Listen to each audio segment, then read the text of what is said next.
तारीफें उस क्रिएटर के लिए जिसने इस यूनिवर्स को एक मकसद के तहत पैदा किया है। रिस्पेक्टेड जनाब जावेद अख्तर साहब, मिस्टर सौरभ द्विवेदी और respected audience, thank you all for being here today. आज की डिबेट में चूंकि हम बात करने वाले हैं डज गॉड एग्जिस्ट के टॉपिक पर, तो ये एक ऐसा टॉपिक है जिसके मुताल्लिक कोई भी डिसीजन लेने के लिए अलग अलग स्टैंडर्ड्स हो सकते हैं। लिहाजा डिबेट के शुरू में ये ज़रूरी है कि हम ये जान लें कि आज के इस टॉपिक में कौन सा स्टैंडर्ड सही होगा और कौन सा गलत होगा। सबसे पहला स्टैंडर्ड जिसे मैं समझता हूं कि हमारे रिस्पेक्टेड जनाब जावेद अख्तर साहब बड़ी तेजी के साथ उसकी तरफ लपकेंगे, वो है साइंस। जबकि साइंस दर हकीकत खुदा के एग्जिस्टेंस को डायरेक्टली साबित करने या उसके एग्जिस्टेंस को डिनाई करने के लिए स्टैंडर्ड नहीं बन सकती। और उसकी वजह क्या है, ये मैं नहीं कह रहा, ये वो लोग कह रहे हैं जो साइंस के एक्सपर्ट्स हैं। नेशनल एकेडमी ऑफ साइंस कहती है science doesn't have the processes to prove और disprove the existence of god. Why? क्योंकि साइंस का ताल्लुक एम्पेरिकल एविडेंस है और एम्पेरिकल एविडेंसेस का ताल्लुक हमारे नेचुरल और फिजिकल वर्ल्ड से, जबकि गॉड नॉन फिजिकल और सुपर नेचुरल रियलिटी है। लिहाजा नॉन फिजिकल रियलिटी को आप उस टूल के साथ नहीं चेक कर सकते जिसका काम फिजिकल रियलिटी को तलाश करना है। लिहाजा आज इस डिबेट में गॉड के एग्जिस्टेंस को साबित करने या उसे डिनाई करने में साइंटिफिक एविडेंस को एक्सेप्ट नहीं किया जाएगा। दूसरा स्टैंडर्ड हो सकता है रेवलेशन, कि रेवलेशन के जरिए हम ये साबित करें कि गॉड एग्जिस्ट करता है या नहीं। लेकिन ये स्टैंडर्ड भी आज इररेलेवेंट है। क्यों? क्योंकि रेवलेशन मेरे नजदीक सोर्स ऑफ नॉलेज है, वैलिड सोर्स ऑफ नॉलेज है, लेकिन हमारे जावेद अख्तर साहब के नजदीक ये वैलिड सोर्स ऑफ नॉलेज नहीं है। लिहाजा आज की डिबेट में मैं एक भी एविडेंस किसी भी मजहबी स्क्रिप्चर से नहीं दूंगा ताकि जावेद अख्तर साहब के लिए वो अनएक्सेप्टेबल ना हो। तीसरा जो मेयार हो सकता है वो है ऑब्जर्वेशन, कि भाई कोई कहे कि हमें खुदा दिखाओ, अगर है तो दिखाओ, या ये कि खुदा के एग्जिस्टेंस पर एम्पिरिकल एविडेंस दो, तो ये है दर हकीकत गलत टूल का इस्तेमाल करना। ये ऐसा ही है कि जावेद साहब मुझसे ये मुतालबा करें कि मुफ्ती साहब आप मेटल डिटेक्टर के जरिए प्लास्टिक डिटेक्ट करके दिखाएं। अब चूंकि प्लास्टिक डिटेक्ट नहीं हो पा रही है लिहाजा plastic does not exist. No, you are using the wrong tool. इस टूल से प्लास्टिक को डिटेक्ट नहीं किया जाता। लिहाजा मैं समझता हूं कि गॉड के एग्जिस्टेंस पर एम्पेरिकल एविडेंस का मुतालबा करना एक बचकाना मुतालबा है और हमारे रिस्पेक्टेड जनाब जावेद अख्तर साहब इस स्टेज से अब बहुत आगे निकल चुके हैं। अब बचता है एक ही स्टैंडर्ड और वो स्टैंडर्ड है अक्ल, लॉजिक, रीजनिंग। और यही वो स्टैंडर्ड है जिसके तहत गॉड के एग्जिस्टेंस को साबित किया जाएगा या गॉड की एग्जिस्टेंस को डिनाई किया जाएगा।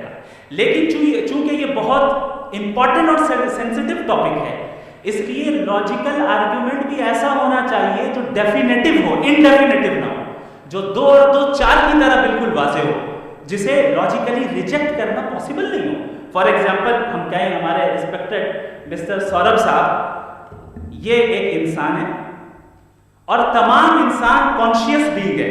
लिहाजा नतीजा क्या निकला, हमारे सौरभ साहब भी कॉन्शियस बीइंग है। क्या ये इंडेफिनेट आर्ग्यूमेंट है या डेफिनेट आर्ग्यूमेंट है? ये डेफिनेट आर्ग्यूमेंट है।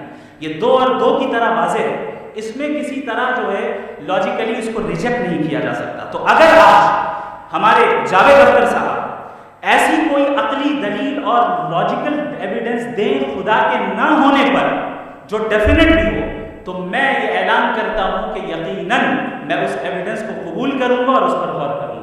लेकिन साथ में ये भी ऐलान कर देता हूं प्रेडिक्शन के तौर पर कि ऐसा कोई डेफिनेट आर्गुमेंट कोई नहीं पेश कर सकता।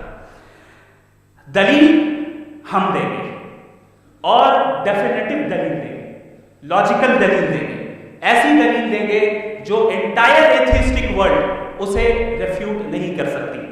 चलें अब हम एक एग्जाम्पल सोचते हैं, एक सिनेरियो, सिंपल सिनेरियो, तमाम ऑडियंस से गुजारिश है, हम और आप एक आइसोलेटेड आइलैंड पर है, ऐसा आइलैंड जहां पे हमसे पहले कोई कभी नहीं गया। चलते चलते आपके सामने अचानक आपने देखा एक पिंक कलर की बॉल पड़ी हुई, सबसे पहला सवाल आपके जहन में क्या आएगा कि ये बॉल यहां क्यों आई, कैसे आई, ये पिंक कलर की ही क्यों है, कोई और कलर भी हो सकता था, ये इसी शेप में क्यों है, कोई और शेप भी हो सकता था। नेचुरली आप इस तरफ पहुंचेंगे कि कोई ना कोई है जिसने इन स्पेसिफिक प्रॉपर्टीज के साथ इस बॉल को बनाया है और यहां पे रखा है।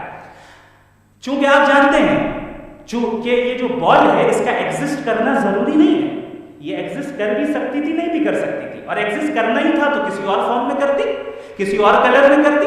अब आप इस बॉल को एक्सपैंड करते चले जाएं, एक्सपैंड करते चले जाएं, एक्सपैंड करते चले जाएं, यहां तक कि ये बॉल यूनिवर्स के साइज की हो जाए। बताइए कि क्या साइज के बढ़ जाने से सवाल बदल जाएगा? हरगिज नहीं बदलेगा। अभी भी सवाल रहेगा ये यूनिवर्स कहां से आया, इन स्पेसिफिक प्रॉपर्टीज के साथ कहां से आया, क्यों आया, किसने बनाया, ये सवाल उस वक्त भी वैलिड रहेगा। लेकिन ये सवाल अगर हम जनाब जावेद अख्तर साहब से करें तो चूंकि इनका वर्ल्ड व्यू एथिस्टिक है, और सिर्फ इनका नहीं मतलब जितने भी एथिस्ट हैं और एथिस्टिक वर्ल्ड व्यू को रखने वाले से अगर आप ये सवाल करें कि ये यूनिवर्स कहां से आया, तो इनका जवाब या तो आर्ग्यूमेंट फ्रॉम इग्नोरेंस होगा या डॉगमेटिक होगा। या तो ये कहेंगे कि मुझे नहीं पता कि ये कहां से आया, लिहाजा गॉड डज नॉट एग्जिस्ट, ये आर्ग्यूमेंट फ्रॉम इग्नोरेंस है। या ये कहेंगे कि ये यूनिवर्स खुद ब खुद बन गया, इसका मतलब ये है कि उस बॉल को भी खुद ब खुद बन जाना चाहिए। लेकिन बॉल के ताल्लुक से ये एक्सप्लेनेशन एक्सेप्ट नहीं की जाएगी कि ये खुद ब खुद बन गए, लेकिन यूनिवर्स के ताल्लुक से कर दिया जाएगा। इसे हम दूसरे अल्फाज में डॉगमा भी कह सकते हैं। दूसरी चीज, हमारे जावेद अख्तर साहब जरूर गॉड ऑफ गैप्स की मिसाल भी जरूर देंगे, और मिसाल देंगे कि पहले ज़माने में बिजलियां कड़कती थी तो लोगों ने किसी एक खुदा की तरफ, और बारिश होती थी तो दूसरे खुदा की तरफ मंसूब कर दिया, उनके पास दलील नहीं थी। ये हमारा वर्ल्ड व्यू है ही नहीं, ये हमारा वर्ल्ड व्यू है ही नहीं, क्योंकि नेचुरल फिनोमेना के प्रोसेस की इंटरप्रिटेशन को जान लेने से ये कहां से साबित हो गया कि गॉड एग्जिस्ट नहीं करता है। इस पर मैं इंशाअल्लाह अभी आगे बात करूंगा। आप हजरात ये भी देखेंगे, और मैं ये एक्सपेक्ट करता हूं कि हमारे रिस्पेक्टेड जनाब जावेद अख्तर साहब जरूर इमोशनल आर्गुमेंट्स भी देंगे, जो कि एक लॉजिकल फैलेसी है जब बात आती है ट्रुथ को डिसाइड करने में। क्यों? मिसाल के तौर पर वो कहेंगे कि अगर गॉड है तो इविल क्यों एग्जिस्ट करता है, जबकि मैं कहता हूं इविल का एग्जिस्ट करना गॉड के एग्जिस्ट करने की दलील है, उसके खिलाफ नहीं है। चूंकि अगर गॉड है तो हम सब उसके सामने अकाउंटेबल हैं, और अगर हम अकाउंटेबल हैं तो अकाउंटेबिलिटी के लिए इविल का मौजूद होना जरूरी है, उसके बगैर हम अकाउंटेबल नहीं हो सकते। और अगर हम अकाउंटेबल नहीं हैं तो हम जनाब जावेद अख्तर साहब से पूछेंगे कि आप बताएं कि फिर सफरिंग इस दुनिया में क्यों है? अगर खुदा नहीं है तो सफरिंग क्यों है? और उन लोगों के जज्बे का क्या जिनके अंदर सफरिंग के बाद इंतकाम लेने का जज्बा पाया जाता है और वो इस दुनिया से ऐसे ही चले गए, क्या उनकी सारी तकलीफें बेकार चली जाएंगी? अब आ जाए उसी एग्जाम्पल की तरफ कि बॉल, मुझसे अगर कोई पूछे इस बॉल को किसने बनाया या इस एक्सपेंडेड बॉल को किसने बनाया, मैं कहूंगा कि चूंकि ये यूनिवर्स और इस यूनिवर्स की तमाम चीजें कॉन्टिंजेंट हैं। कॉन्टिंजेंट होने का मतलब ये होता है कि जो अपने एग्जिस्टेंस पे किसी के ऊपर डिपेंड करती हो, तो जाहिर है ये यूनिवर्स कॉन्टिंजेंट है। और अगर कोई चीज कॉन्टिंजेंट नहीं है तो मैं रिक्वेस्ट करूंगा कि मुझे दिखा दें कि कौन सी चीज यूनिवर्स में कॉन्टिंजेंट नहीं है, हम भी जरा गौर कर लें और हम भी देख लें। और जब कॉन्टिंजेंट चीजें मौजूद हैं तो फिलोसोफर्स की इस्तिलाह के मुताबिक, हम उस टर्मिनोलॉजी के मुताबिक हम उस जगह तक पहुंचते हैं और उस हस्ती तक पहुंचते हैं जिसे नेसेसरी बीइंग कहा जाता है, कि ये वो नेसेसरी बीइंग है जिसका मौजूद ना होना नामुमकिन हो। क्योंकि अगर ये मौजूद ना हो तो सारी चीजें एग्जिस्टेंस में आएंगी ही नहीं, और ये सारी कॉन्टिंजेंट चीजें उसी के ऊपर डिपेंड करती हैं। अब अगर आप ये सवाल करते हैं कि फिर उस हस्ती को किसने बनाया, फिर उसका कॉज क्या है, फिर उसका कॉज क्या है, फिर उसका कॉज क्या है, और एंडलेसली चले जाएं, इसे हम कहते हैं इन्फिनिट रिग्रेस ऑफ कॉजेस, जो कि लॉजिकल फैलेसी है।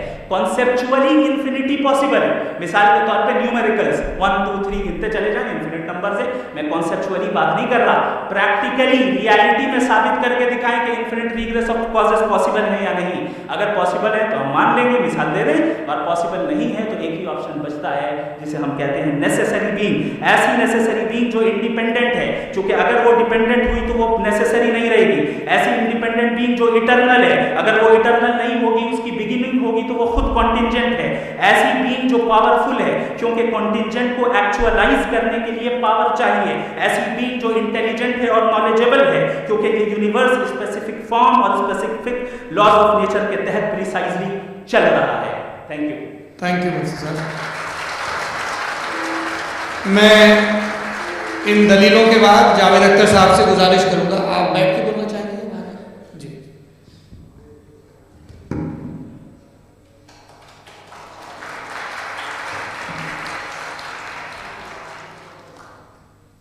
पहले तो मैं मुफ्ती साहब को एक अच्छी खबर देना चाहूँगा कि मेरी नॉलेज साइंस के बारे में बड़ी मामूली है, तो आप फिक्र न करें उसकी, लेकिन कुछ कॉमन सेंस है उसमें। देखिए, ये खुदा का तस्वुर कोई नया तस्वुर नहीं है, ये सदियों से रहा है। ये कुछ रिलीजन 3000 साल पुराने होंगे, 4000 साल पुराने होंगे, लेकिन इंसान कोई 10,000 12,000 साल से एग्जिस्ट करता है होमो सेपियन की शक्ल में, और हमेशा कुछ ना कुछ मजहब रहे। ये मजहब जाहिलों के नहीं थे, ये मजहब एक ऐसी ग्रीक सोसाइटी के थे जहाँ बड़े बड़े फिलोसफर पैदा हुए। ये मजहब इजिप्शियंस के थे जिन्होंने पिरामिड बनाए थे। ये रोमन के थे कि जिनका आर्किटेक्चर और सेनेट यानी पहली बुनियाद डेमोक्रेसी की लिमिटेड थी मगर डेमोक्रेसी थी, ये उन लोगों ने की। तो इनका जो जुपिटर था, रा था, ज़्यूस था, उन्हें उस पर इतना ही एतमाद था जितना आज किसी मजहबी आदमी को अपने खुदा पे होगा। क्रिश्चियनिटी आने से पहले यूरोप में एक मजहब था जर्मेनिक रिलीजन। उसका एक खुदा था, उसकी एक बीवी थी, उसके 2 बेटे थे, 1 बेटी थी। फिर जर्मनी में जब यूरोप में क्रिश्चियनिटी आई तो वो खुदा, उसकी बीवी और पूरे खानदान चला। तो हमने अगर हम हिस्ट्री देखें तो खुदा जो है वो ज़्यादातर फ़नी है, वो हमेशा रहे नहीं। और वो जो लोग उन्हें मानते थे उनको आप कहें तो जाहिर थे, उन्हें तो कुछ पता ही नहीं था, ऐसा नहीं। वो अपने वक्त में बड़े काबिल लोग थे और अपने वक्त में उन्होंने बड़े बड़े काम किए, फिलोसफर थे, साइंटिस्ट थे, लेकिन उनका मजहब कहाँ गया, उनके खुदा कहाँ गए? आज जो खुदा है दुनिया में लोग उन्हें मानते हैं। आपको क्या मालूम कि कितने वर्षों के बाद क्या होने वाला है? हम यूरोप में देखते तो चर्च खाली है। तो वक्त के साथ चीज़ें बदलती हैं। जहाँ तक इसका ताल्लुक है मजहबों का, हर मजहब आपसे एक चीज़ मांगता है, फेथ। ये फेथ क्या चीज़ होती है? What is the difference between faith and belief? ये तो बहुत ही अहमदखाना बात होगी कि कोई आदमी कैसा अगर खुदा है तो मुझे दिखाए, ये तो जाहिलाना बात हुई। मैंने तो नॉर्थ पोल नहीं देखा है, मगर मैं मानता हूँ कि नॉर्थ पोल है। मैं क्यों मानता हूँ? इसलिए कि अगर ये दुनिया राउंड है तो उसका कोई लॉट होगा। कुछ लोग हैं जो वहाँ गए भी हैं, कॉमन सेंस कहता है कैसा होगा, सबूत है, गवाह है, रीजन है। तो ये मेरा फेथ नहीं है। तो फेथ में और बिलीफ में डिफरेंस क्या है? जो मजहब मानता है हर फेथ का मतलब ये है कि ना कोई गवाह हो, ना कोई सबूत हो, ना कोई रैशनल हो, ना कोई लॉजिक हो, ना कोई प्रूफ हो, मगर तुम्हें मालूम हो। ये है फेथ। वरना बिलीफ होता। अगर इसमें कुछ भी सबूत होते, गवाह होते, तो फिर इसे आप बिलीफ कहते। जैसे मेरा बिलीफ है कि नॉर्थ पोल है, मेरा फेथ थोड़ी। फेथ इन तमाम शर्तों को रद्द करता है। तो फिर स्टुपिडिटी क्या है? अगर मैं एक बात ऐसी मानूं जिसकी ना कोई लॉजिक है, ना कोई रैशनल है, ना कोई प्रूफ है, ना कोई गवाह है, ना कोई सबूत है, और मैं उसे मानूं, तो ये स्टुपिडिटी होगी। इसे ही कल को मैं यकीन कर लूँ कि एलॉन मस्क जो है मेरा भाई है, तो मुझे क्या खुशी होगी, सुकून में बहुत मिलेगा मुझे।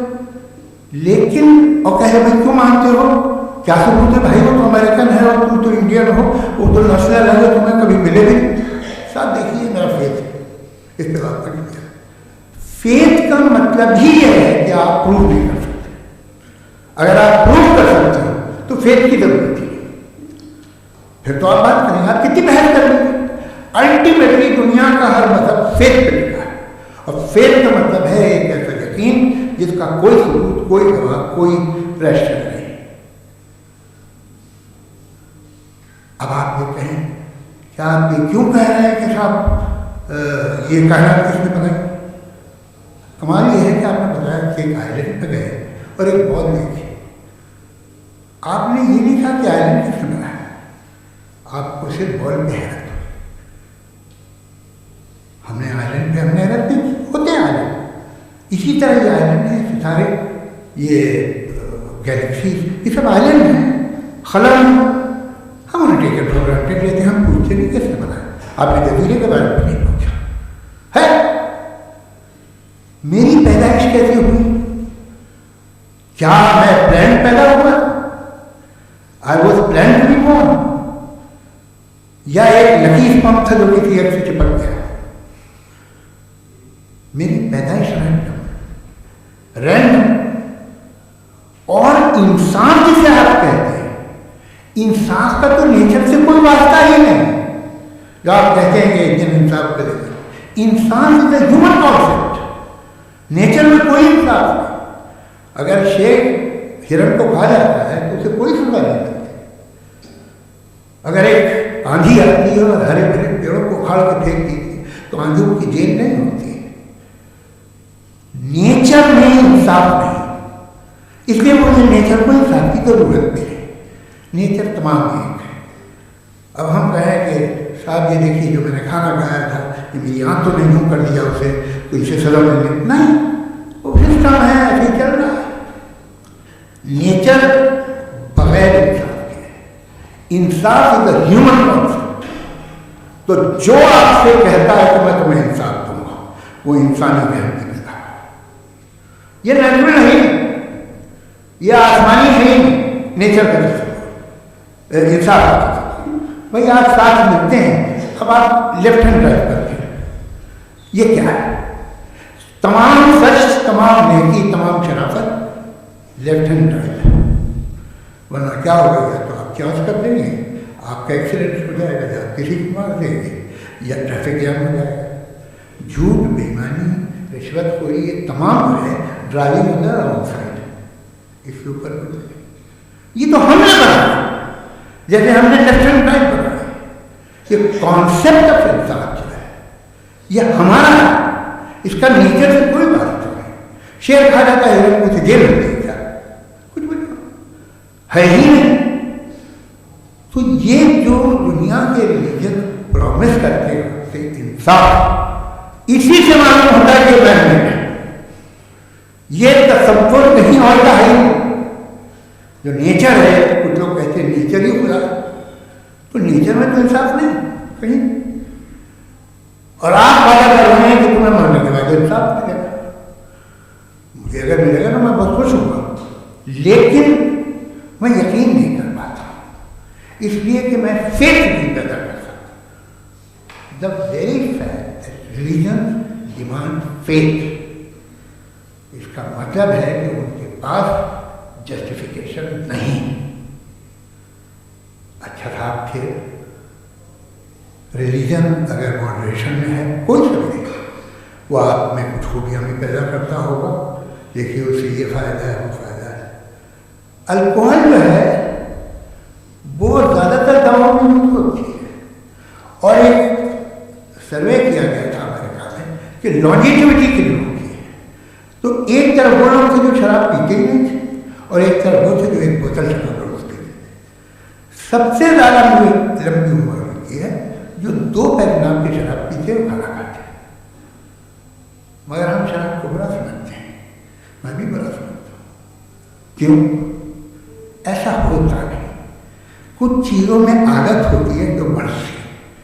आज तक मैं एक आदमी दूध पीता है, आप 10 साल बाद मिलेंगे तो एक ही गिलास पीता होगा। ऐसा नहीं होता, सुबह से दूध पीता रहता है। मिल्कोलिक मैंने नहीं देखी, अल्कोहलिक। ये टेंडेंसी है मजहब की कि वो बढ़ता है, जैसे कैंसर बढ़ता है, जैसे शराब बढ़ती है। कुछ लोग होंगे जो उसे सही तरह से यूज करते हैं। मुझे यकीन है कि हमारे मुफ्ती साहब भी उनमें से बहुत खुशी भी मुझे समझते। लेकिन कितने लोग कि आज आप देखते हैं दुनिया में तो तबाहियाँ हैं, इनमें कितना हाथ है उन लोगों का जो बिलीवर कहते ना मजहब ये नहीं करता, ना कहता हो, मगर जब ये मजहब पीते हैं तो ऐसे बिहेव करते हैं। थोड़ा सा अगर हो तो शायद बहुत अच्छी बात, लेकिन शराब थोड़ी सी नहीं रहती, उसमें टेंडेंसी है। थोड़ा सा अगर 2-3 कैंसर के सेल हो ना बॉडी में तो आदमी इससे बनाएगा, लेकिन वो 2-3 सेल नहीं रहते, वो मल्टीप्लाई होते हैं। जावेद साहब टाइम पूरा टाइम हो गया तो बस बात खत्म हो गई। अच्छा कुछ और कहने को था भी नहीं। जी, मैं पहले जवाबी दौर के लिए इनवाइट कर रहा हूँ मुफ्ती साहब को। Your rebuttal round 1, you have 7 minutes।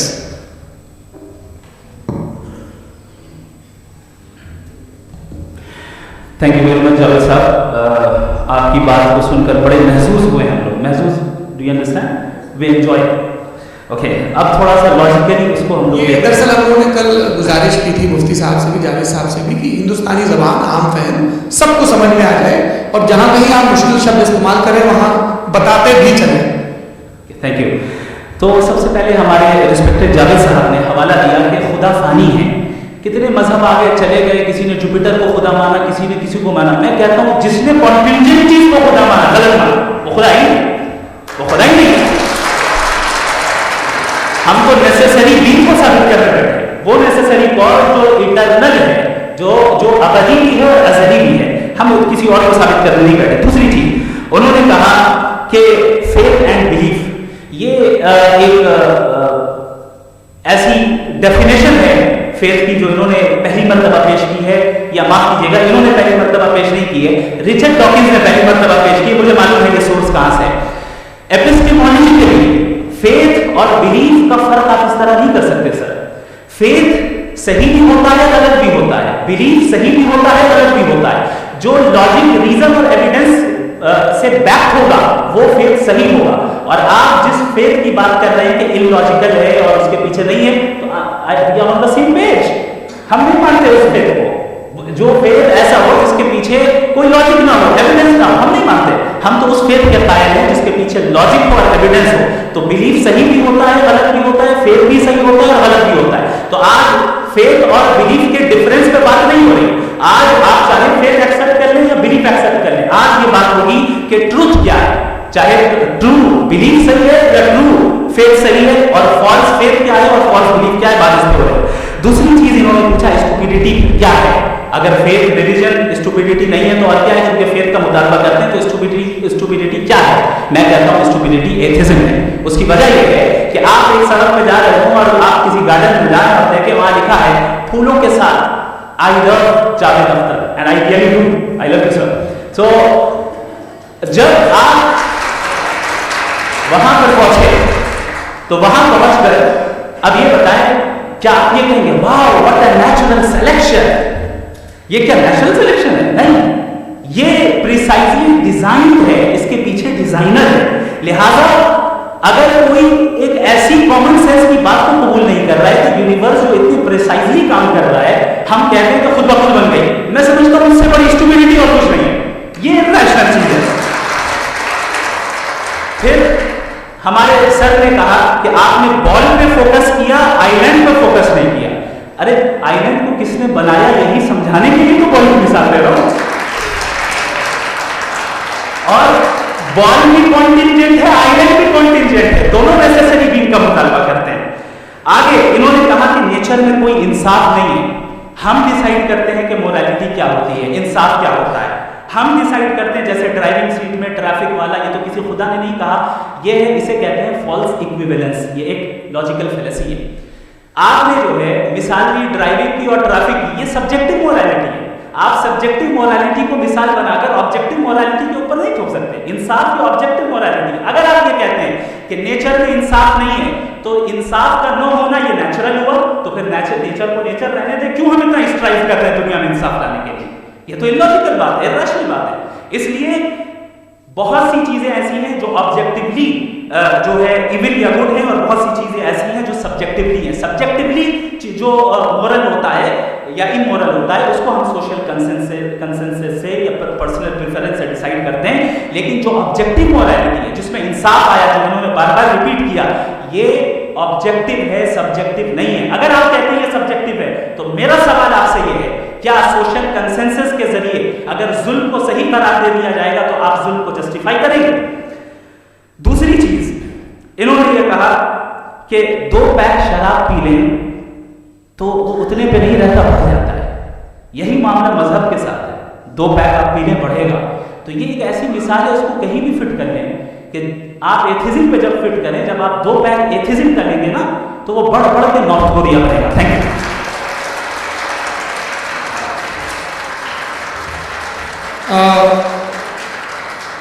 First round के रिबटल के लिए मैं जावेद साहब को इनवाइट कर रहा हूँ। आपके पास 7 मिनट का वक्त है, रीसेट कर दीजिएगा प्लीज।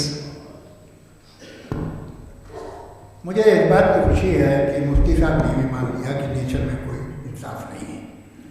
तो कोई भी चीज़ जो इंसान ने नहीं बनाई है उसमें इंसाफ नहीं होता है। एक बात मैं आपसे अर्ज करूँ तो पता लगा लीजिएगा, ये जो आप बाग में जाते हैं बेहद खूबसूरत देखते हैं ना, इनमें से कोई नेचुरल नहीं है। ये सारे फूल क्रॉस करके बनाए गए हैं। जो जंगल में फूल होते हैं निहायत मामूली होते हैं, ये फूल इंसानों ने बनाए हैं।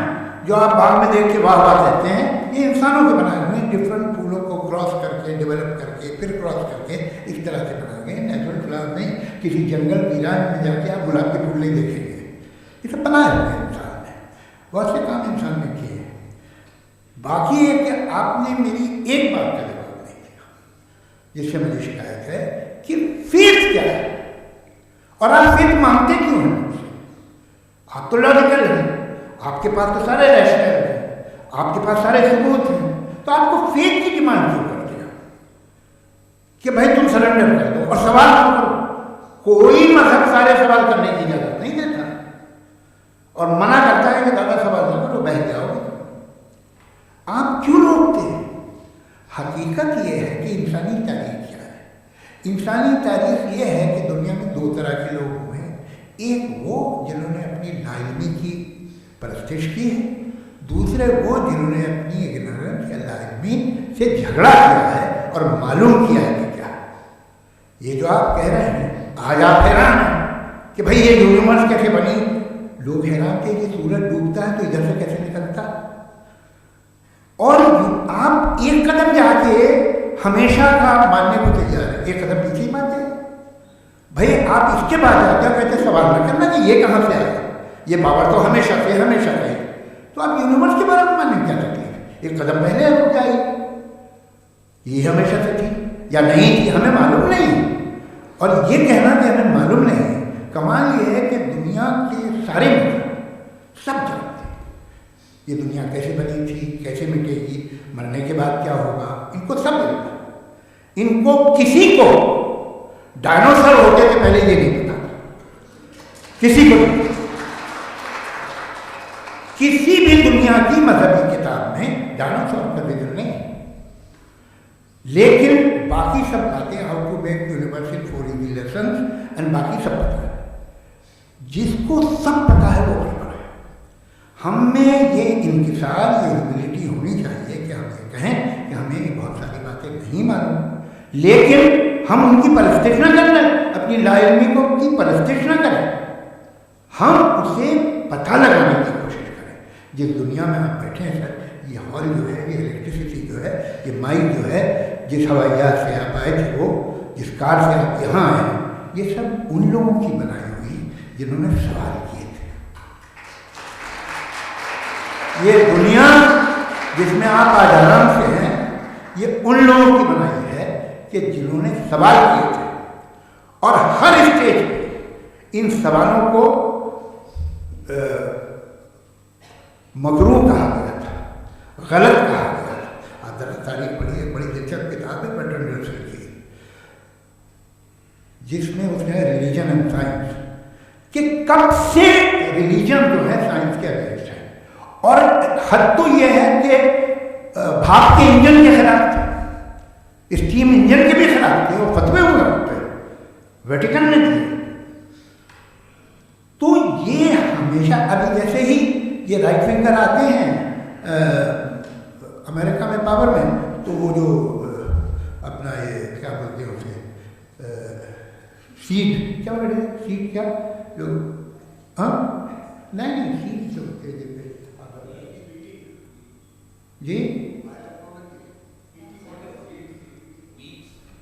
नहीं भाई, वो जो ह्यूमन बॉडी के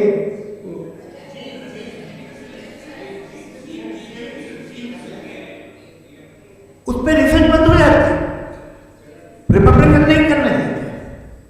अरे भाई इतना डर क्या है तुम? एक जमाने में बहुत नाराज थे ये सारे मजहबी लोग कि ये इंसान तो इंसान बनाने की कोशिश करे। आपको क्या तकलीफ भाई? बना ले तो बना लेने दो, ये खौफ क्या है? और ये सब आज जो आप कह रहे हैं नामुमकिन है, ये कैसे हुआ? मुझे एक किस्सा याद आता है।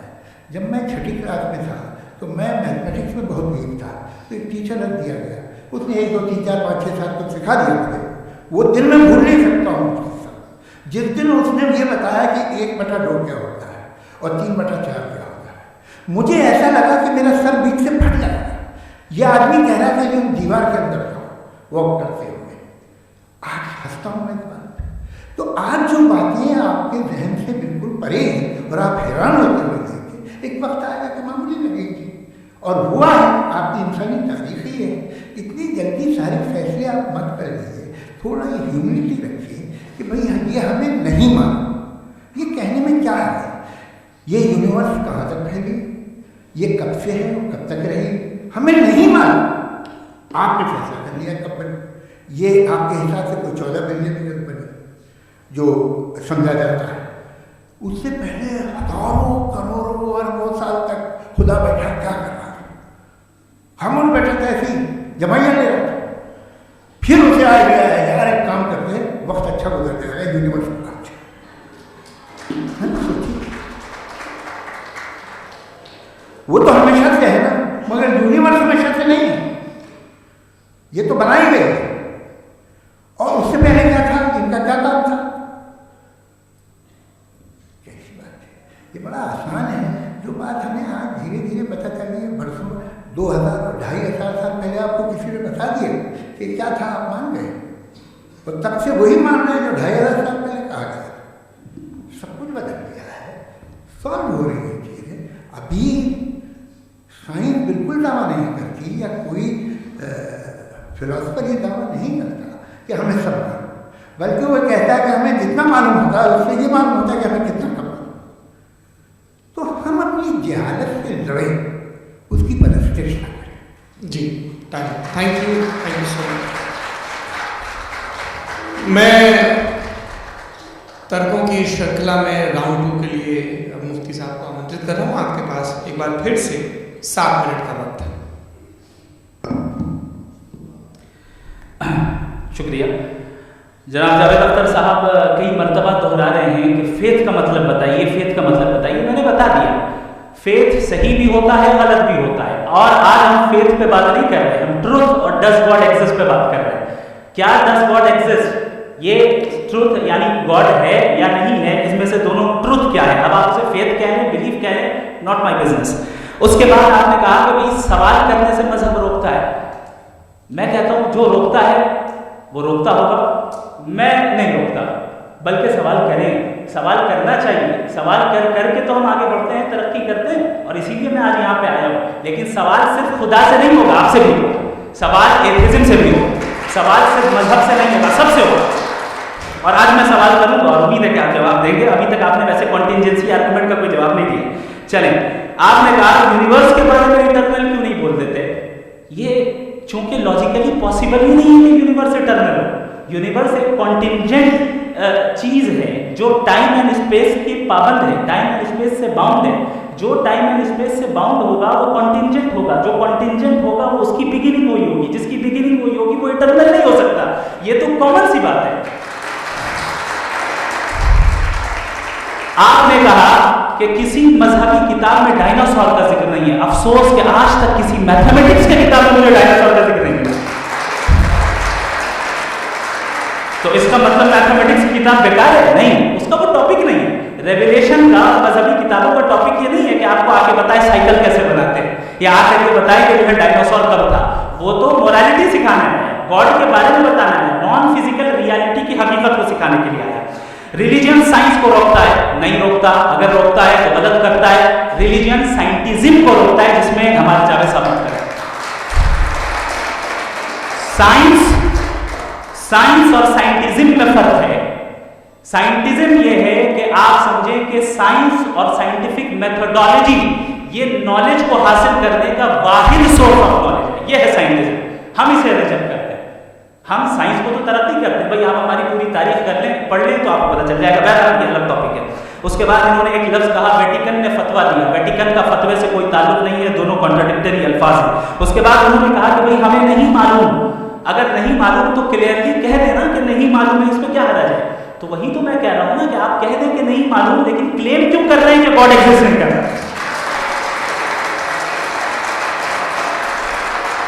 आप कह रहे नहीं मालूम है, हो सकता है हो सकता ना हो, लेकिन आप क्लेम कर रहे हैं। The moment you say God does not exist, this is a claim and now the burden of proof is upon you too, जैसे हमारे ऊपर है। और क्यों है मैं बताता हूं, क्यों है ये भी मैं बताता हूं। फिलोसॉफिकली जो क्लेम होता है ना, सिर्फ ये नहीं होता कि इंसान कहे पॉजिटिव क्लेम करे और नेगेटिव क्लेम करे तो बर्डन ऑफ प्रूफ नहीं है। आप मिसाल के तौर पे मैं कहूं कि फुला उस कमरे में कोई नहीं है, मैंने एक नॉलेज का क्लेम किया है। उस कमरे में कोई नहीं है, मैंने एक नॉलेज का क्लेम किया। या तो मैं को मुझे नहीं पता, हो भी सकता है नहीं भी हो सकता है, this is not a claim. लेकिन जब मैं कह रहा हूं कि वहां कोई नहीं है या मैं कह रहा हूं वहां कोई है, दोनों क्लेम है और दोनों के ऊपर बर्डन ऑफ प्रूफ है। हमारे ऊपर भी बर्डन ऑफ प्रूफ है, मैंने कंटिजेंसी आर्गुमेंट दिया, इसे तोड़ कर दिखाई। आखिरी चीज, इन्होंने कहा कि खुदा दुनिया बनाने से पहले 150 साल पहले या करोड़ों साल पहले क्या कर रहा था। अरे हजरत, चले बहरहाल मैं जवाब दे देता हूं, आप हमारे रिस्पेक्टेड पर्सनैलिटी हैं, अगर आप नहीं होते तो मैं ऐसे एंटरटेन ही नहीं करता। टाइम ये 100 साल पहले या 100 साल बाद, पहले बाद में अभी, ये वो अल्फाज हैं जिनका ताल्लुक टाइम से है। टाइम शुरू ही हुआ है यूनिवर्स की बिगिनिंग के बाद, तो उसके पहले खुदा क्या कर रहा था, सवाल ही लॉजिकल है, ये फेलसी है। यानी आप ये कह रहे हैं कि यूनिवर्स के बनने से पहले खुदा क्या कर रहा था, टाइम के बनने से पहले, पहले का ताल्लुक टाइम से, टाइम उस वक्त था ही नहीं, तो ये सवाल ही इनवैलिड है खुदा के ताल्लुक से। दूसरी चीज, आर्गुमेंट ऑफ कंटिजेंसी जो मैंने आपके सामने पेश की है, आपने बार बार ये प्रूफ किया और ये कह रहे हैं कि गॉड ऑफ गैप्स। देखिए पहले नहीं मालूम था, साइंस ने कर दिया। सिंपल की मिसाल से मैं समझा देता हूं। जिस गैप्स की आप बात कर रहे हैं ना, साइंस उन गैप्स को जिन चीज के जरिए भी प्रूव करेगा वो कॉन्टिजेंटी होगा, अब चाहे वो फोर्स हो, मैटर हो या एनर्जी हो। लिहाजा सवाल हमारा उस वक्त भी वैलिड होगा जब तक कि आप नेसेसरी बीइंग पे ना आ जाए, और इन्फिनिट रिगरेस पॉसिबल नहीं है of causes in practical world, तो जाहिर है कहीं रुकना पड़ेगा, जहां रुकेंगे वही होगा। दूसरी चीज, आपने ये कहा, क्या कह रहा था मैं, किस पॉइंट,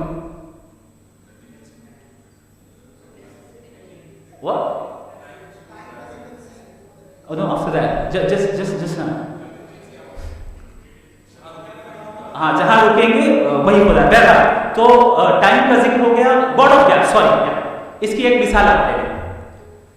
एक कार है, एक साहब ने देखा कि भाई कार जो है उसके व्हील्स कितने अच्छे लगे हुए हैं, सही जगह पे, स्टीयरिंग जो है कितने अच्छे जगह पे लगी हुई, और सीट्स कितने वेल डिजाइंड है, कितनी प्रिसाइजली ये कार काम कर रही है। तो जरूर कोई ना कोई इसे क्रिएट किया है, किसी ने क्रिएट किया है। अब जावेद साहब आए और कह अरे जनाब बोनेट खोलिए, इसमें इंजन है, इंजन इस कार को चला रहा है, has prove no one has created the car. This is illogical, this is irrational. आपने इंजन के जरिए उस गैप को तो साबित किया, लेकिन क्या उससे कार की जो क्रिएशन है और उसका जो क्रिएटर है ये इम्पॉसिबल हो जाए, ऐसा पॉसिबल है? उसका सवाल खत्म हो जाए, ऐसा पॉसिबल है? नहीं। आपने गैप्स को फिल करके, कॉन्टिजेंट चीजों से गैप्स को फिल करके हमारे ऑब्जर्वेशन को और ब्रॉड कर दिया। अब हमें और पता चल गया कि ये जो कार है इसका सिस्टम कितना ज्यादा कॉम्प्लेक्स है। पहले कम समझते थे, अब कॉम्प्लेक्सिटी और ज्यादा वाज़ेह हो गई। अब हमें समझ में आ रहा है कि हमारी सर्टेनिटी और बढ़ गई कि जरूर इस कार को किसी न किसी ने बनाया है, यही मामला यूनिवर्स का है। साइंस हमेशा फिजिकल वर्ल्ड की चीजों को ही फिल करती जाएगी और फिजिकल चीजों से ही करती जाएगी, क्योंकि एम्पिरिकल एविडेंस का ताल्लुक फिजिकल वर्ल्ड से।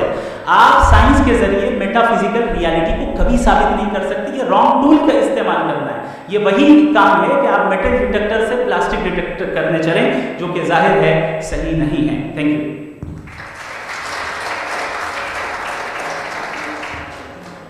जी ये आर्ग्यूमेंट का राउंड 2 है। हाँ। 7 मिनट। पहले तो मैं आपसे अर्ज करूँ कि आपने कहा कि जब कायनात ही नहीं थी तो वक्त भी नहीं था, कुछ भी नहीं था। कैसे नहीं था? खुदा था। एक एग्जिस्टेंस तो था ना खुदा का। तो जब खुदा था तो वक्त भी होगा। ऐसा नहीं कि कुछ भी नहीं था, खुदा था। अच्छा, बाकी है कि आपने कहा साहब आप साबित कीजिए, आपके पास भी लॉजिक है, मेरे पास भी लॉजिक है। साहब मेरा जिम्मेदारी नहीं है साबित करना कि खुदा है। बर्टन रसल ने बड़ी अच्छी बात कही। बर्टन रसल ने बड़ी अच्छी बात कही। मैं आपसे अगर ये दावा करूं कि चाय की केतली मरीख के चारों तरफ घूम रही है, मार्स के चारों तरफ, तो यह आपका काम नहीं है कि आप साबित करें कि कोई चाय की केतली नहीं है। ये मेरा काम है, मैंने दावा किया। ये दावा तो मजहबी लोग करते हैं कि खुदा है। मैं क्यों साबित करूं कि नहीं? जब तक आप मुझे कन्विंस नहीं कर देंगे नहीं मानो। आपकी जिम्मेदारी, मेरी जिम्मेदारी नहीं। दोयम ये कि ये जो आप कह रहे हैं, जो गैप्स हैं, ये गैप जब जब किसी मजहब को चैलेंज करते हैं, जब ऐसा कोई बात आती है तो हंगामा हो जाता है कि जब वो चैलेंज करें किसी फेथ को। ये तमाम साइंस जो है इसे मुख्तलिफ जगहों पे मुख्तलिफ वक्तों में मजहब ने रोकने की कोशिश की है। ये किताब है religion and science, Burton Russell की, पढ़िएगा, अच्छी लगेगी आपको।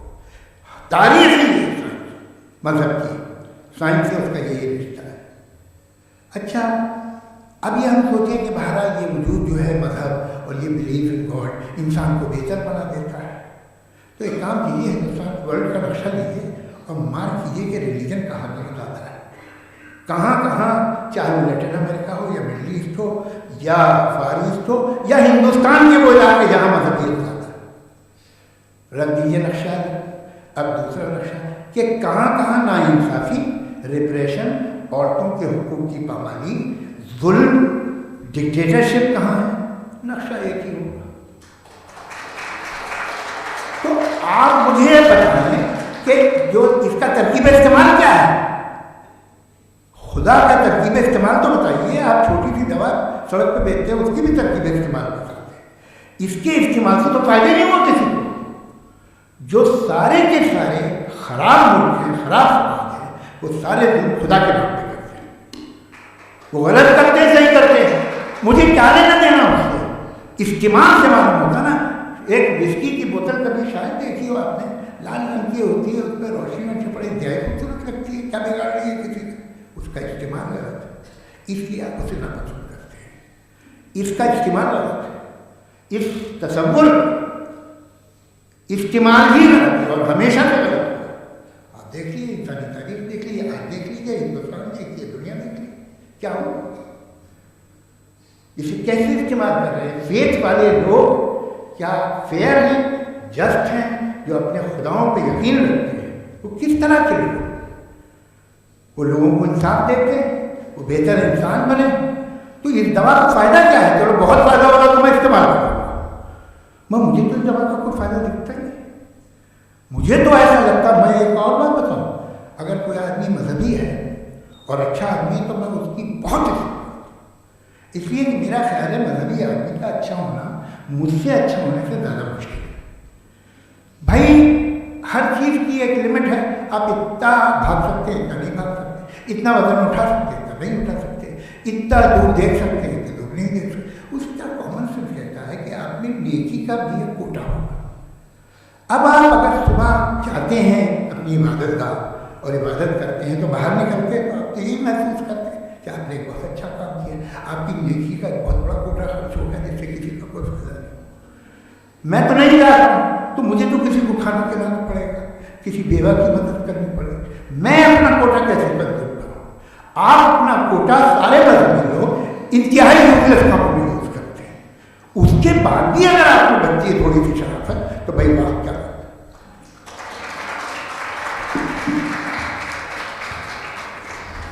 एक तो मुझे ये बात बहुत अच्छी लग रही है कि दोनों ही विद्वान समय को मानते हैं और बहुत समय से अपनी दलीलें और बाद दफा समय से पहले अपनी तकरीरें पूरी करके अपनी अपनी कुर्सी पर बैठ रहे हैं।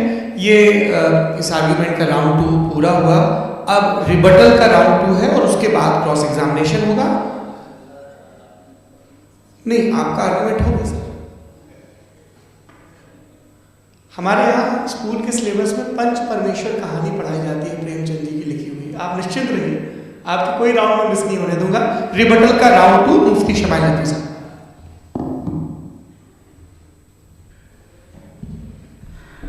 असल में जो हकीकी प्रॉब्लम है, असल प्रॉब्लम है वो ये है कि जावेद साहब के पास कॉन्सेप्ट ऑफ गॉड क्लियर नहीं। इन्होंने कहा कि कायनात से पहले खुदा तो था, तब भी तो टाइम होगा। ये कायनात, टाइम कायनात का हिस्सा है। हम उस खुदा को मानते हैं, नेसेसरी बीइंग का टाइमलेस होना जरूरी है, क्योंकि वो टाइम का क्रिएटर है। जब उसने टाइम को क्रिएट किया तो वो खुद टाइम पे कैसे होगा? उसने जब स्पेस को क्रिएट किया तो खुद स्पेस में कैसे होगा? अगर वो टाइम एंड स्पेस को पहले से ही उसका पाबंद है तो फिर किस चीज को उसने क्रिएट किया? लिहाजा ये सवाल गलत है कि खुदा था तो टाइम होगा। बिल्कुल नहीं, टाइम के पाबंद हम खुदा नहीं है। हम फिजिकल वर्ल्ड से ताल्लुक रखते हैं, वो मेटाफिजिकल रियलिटी है। दूसरी चीज इन्होंने मिसाल दी कि चाय की केतली हवा में घूम रही होगी, और पता नहीं शायद वो बर्टन रसल का उन्होंने हवाला दिया। बहरहाल यही प्रॉब्लम है। प्रॉब्लम यही है कि हम चीज़ों के दरमियान डिफ्रेंशिएट नहीं कर पाते।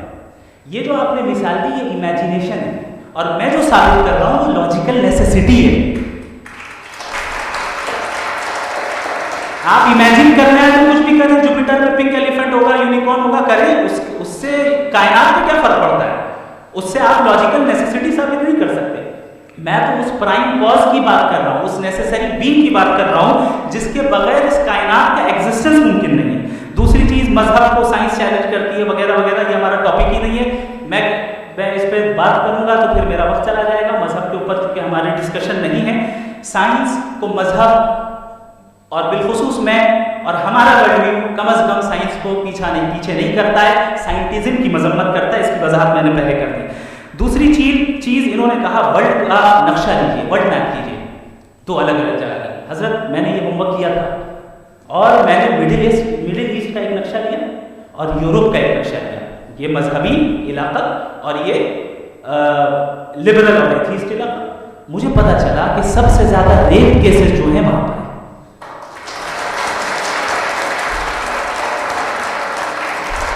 मुझे ये पता चला यूएन की रिपोर्ट के मुताबिक, मैं ये अपने घर से नहीं लेके आया, कि जो वर्किंग वुमेन है यूरोपियन कंट्रीज में, उसमें 81% वुमेन सेक्सुअल हैरेसमेंट का वर्क में इस्तेमाल हो रहा है। ये मिडिल ईस्ट में नहीं हो रहा है, वो मजहबी लोग हैं इसलिए नहीं हो रहा है। दूसरी चीज, आपने ये कहा कि मजहबी आदमी का अच्छा होना हमारे अच्छे होने से बहुत मुश्किल है, बहुत मुश्किल है। तो इसका मतलब ये है कि गॉड के अलावा आपके पास अच्छे और बुरे का कोई स्टैंडर्ड है। मैं चाहूंगा कि कन्वर्सेशनल स्टाइल वाले डिस्कशन और सेगमेंट पे इसी पे बात कर लेते हैं। Thank you very much.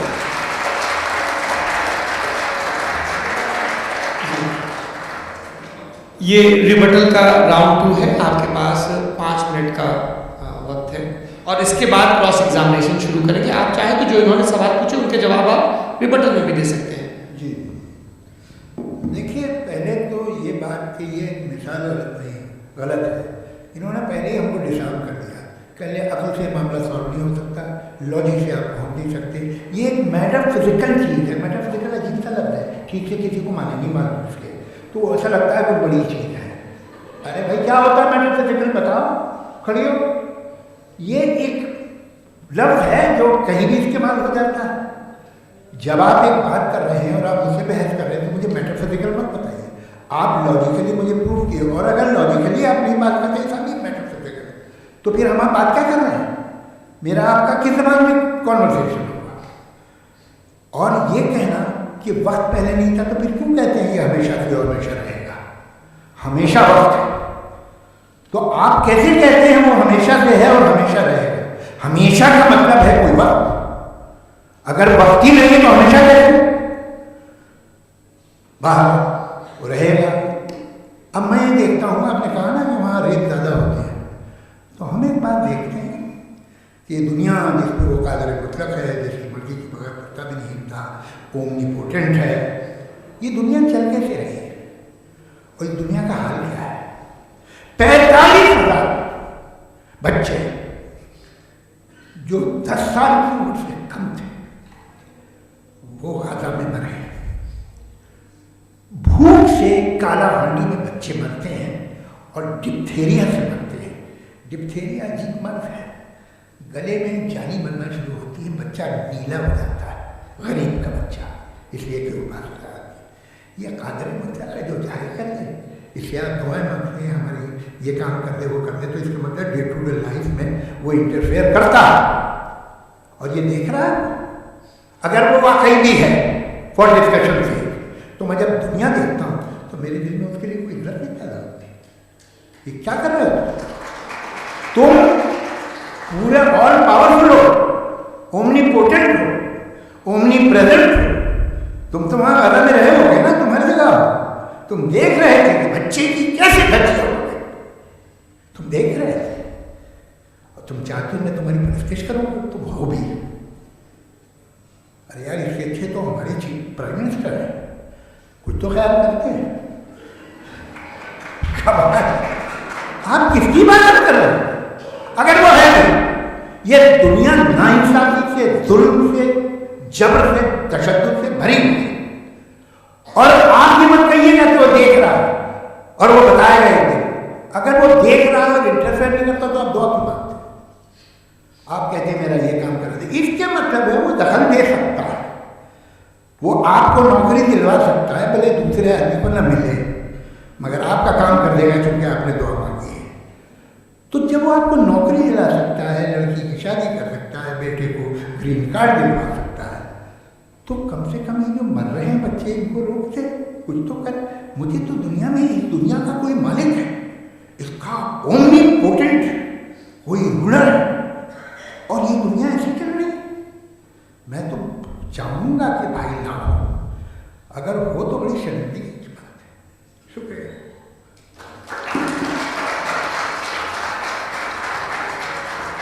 देवियों और सज्जनों, इस बहस के 2 राउंड और 2 रिबटल पूरे हो चुके हैं। अब सबसे ज़रूरी और सबसे मुश्किल राउंड शुरू हो रहा है, क्रॉस एग्जामिनेशन का। अब इन विद्वानों की सज्जनता की एक परख भी होगी और वक्त हमने 16 मिनट का तय किया है। पहला सवाल आप पूछना चाहेंगे? जी बिल्कुल। आप माइक ले लीजिए।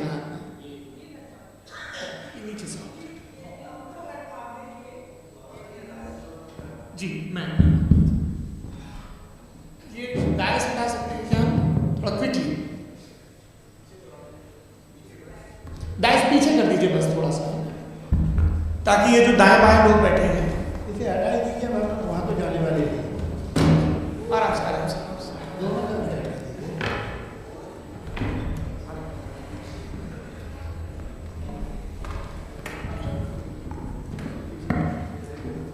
इस बीच आप लोग भी अपने अपने सवाल तैयार कर लें।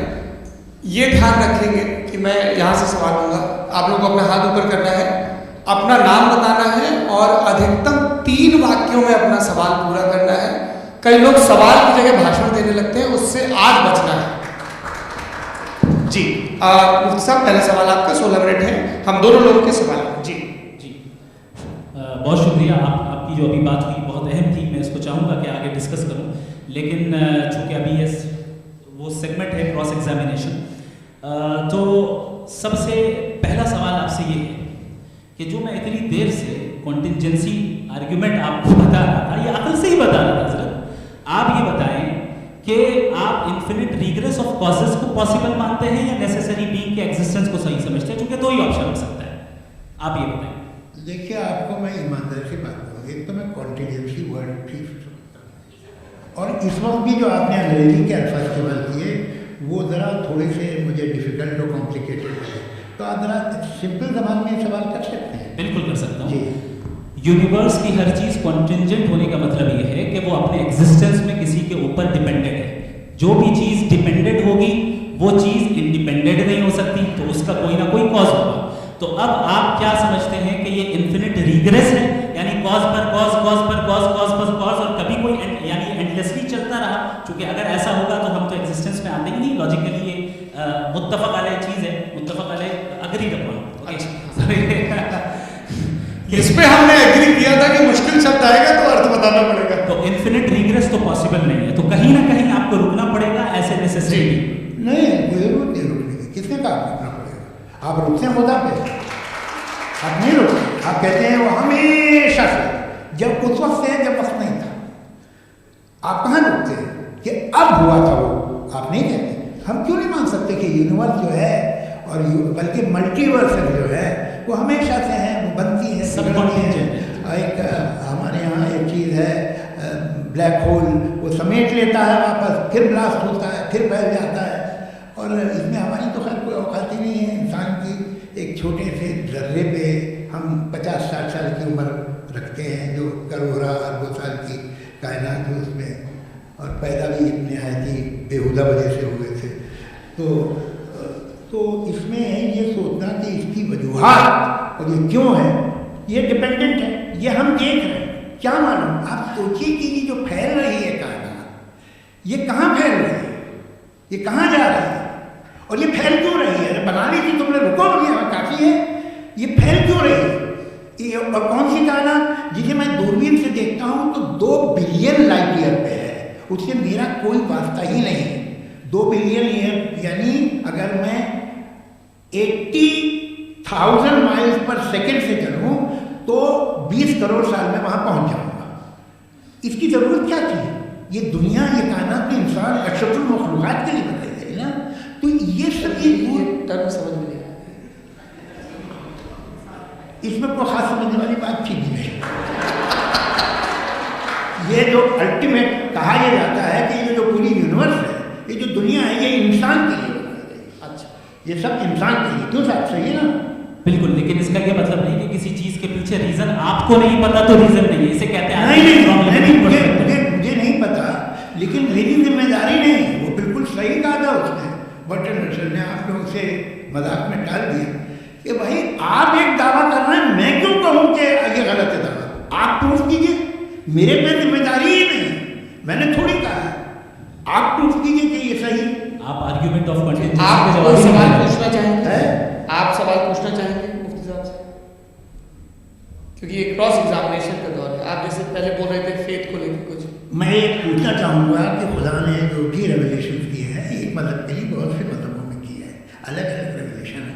कहीं कुछ एक बातें हैं, कॉन्ट्रडिक्शन भी है आपस में, कहीं कुछ आप कर सकते हैं, कहीं कुछ नहीं कर सकते। ऐसा नहीं है कि सबकी कोड ऑफ मॉरल एक है। तो ये किस्सा क्या है? अब आप ये देखिए कि मुझे कभी कभी लगता है कि जो फुटबॉल फाइनल होता है, लाखों लोग होते हैं, फिर वो टीवी कवर कर रही करोड़ों लोग, अगर उसमें खुदा की एक बूमिंग आवाज आ जाती, मैं गॉड हूँ, तो सारे लोग अभी सुन लेते और टीवी पे भी सुन लेते, किस्सा खत्म होता। ये इतनी राजदारी क्या है कि तुम सामने कुछ तो सबूत दे दो हमें सॉलिड, ये जैसा भी यूनिवर्स कैसे बने, इससे मसला क्या हल होगा? मैं पूछूंगा आपसे खुदा कैसे बना? क्यों नहीं पूछूंगा कैसे बना? बल्कि वो तो कायनात से कहीं ज़्यादा इंटेलिजेंट है, कायनात से कहीं ज़्यादा पावर जी, वो हमेशा से। आप कहेंगे मैं मान लूँगा। अच्छा, दोयम वो काबिल मुगलक, यानी काबिल मतलब ओमनीपोटेंट, जो चाहे कर सकता है, आपको नौकरी दिलवा सकता है, आपकी अच्छी जगह शादी करवा सकता है, आपके पड़ोसी का मुकदमा हरवा सकता है, आपको जिता सकता है, सब काम कर सकता है। थोड़ा सा माइक वो इस दुनिया को चला कैसे रहा? ये दुनिया कैसे चल रही है? आपको इस पर हैरत नहीं होती? या क़यामत के बाद कभी एक जस्टिस होगा, जब ये बच्चा मर चुका होगा, जिसकी दतिया हो गई बम से, इसको इंसाफ मिलेगा तब? अच्छा, अब जवाब दूं? सबसे पहले आपने रेवलेशन और स्क्रिप्चर्स की बात की, इस पे मैं बात कर सकता हूँ, लेकिन आज नहीं करूंगा क्योंकि वक्त कम है, कभी और इस पर डिस्कस करेंगे। मैं तैयार हूँ उस पर भी बात करने के लिए। ये अभी से राउंड 2 की भूमिका तय हो रही है। Does God exist? राउंड 2। जी, चूंकि आज गॉड के एग्जिस्टेंस पे बात है, तो मैं उसी के रिलेटेड जो है आपके सवालात को एंटरटेन भी करूंगा और मैं भी पूछूंगा। आपने कहा कि आपने साबित ही नहीं किया, जबकि आर्ग्यूमेंट ऑफ कॉन्टिजेंसी बुनियादी आर्ग्यूमेंट है। आप मुझे कॉन्टिजेंसी का मतलब बताइए, आपका मतलब क्या है कॉन्टिजेंसी? कॉन्टिजेंसी का मतलब ये हुआ कि हर वो वजूद जो किसी भी चीज का पाबंद है, हर वो वजूद या हर वो चीज जो अपने एग्जिस्टेंस में किसी भी चीज के पाबंद है और उससे बाउंड है, उसको उसकी जरूरत है, उस पर डिपेंड करती है, तो जाहिर सी बात है कि उसका कोई ना कोई कॉज होता है। ये तो अक्ल की बात है, ये आप रीजनिंग की बात करते हैं, मैं वही कर रहा हूँ। दूसरी चीज, आपने ये बात कही कि इतने बिलियन लाइट ईयर्स दूर है, इसका मेरा क्या लेना देना। फिर मेरे ख्याल से आपको ये नहीं कहना चाहिए I think therefore I am an atheist. आपको सोचना चाहिए, सिर्फ आप एक लिमिटेड दायरे में रहकर नहीं सोचें, बल्कि बाहर निकल कर सोचें।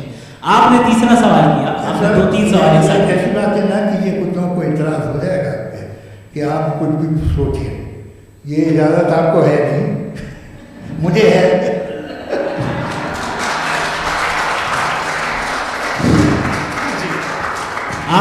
आपने प्रॉब्लम ऑफ इविल के ताल्लुक से सवाल किया और बार बार आप एक लफ्ज रिपीट कर रहे हैं कि ओमनीपोटेंट गॉड है, ऑल पावरफुल गॉड है।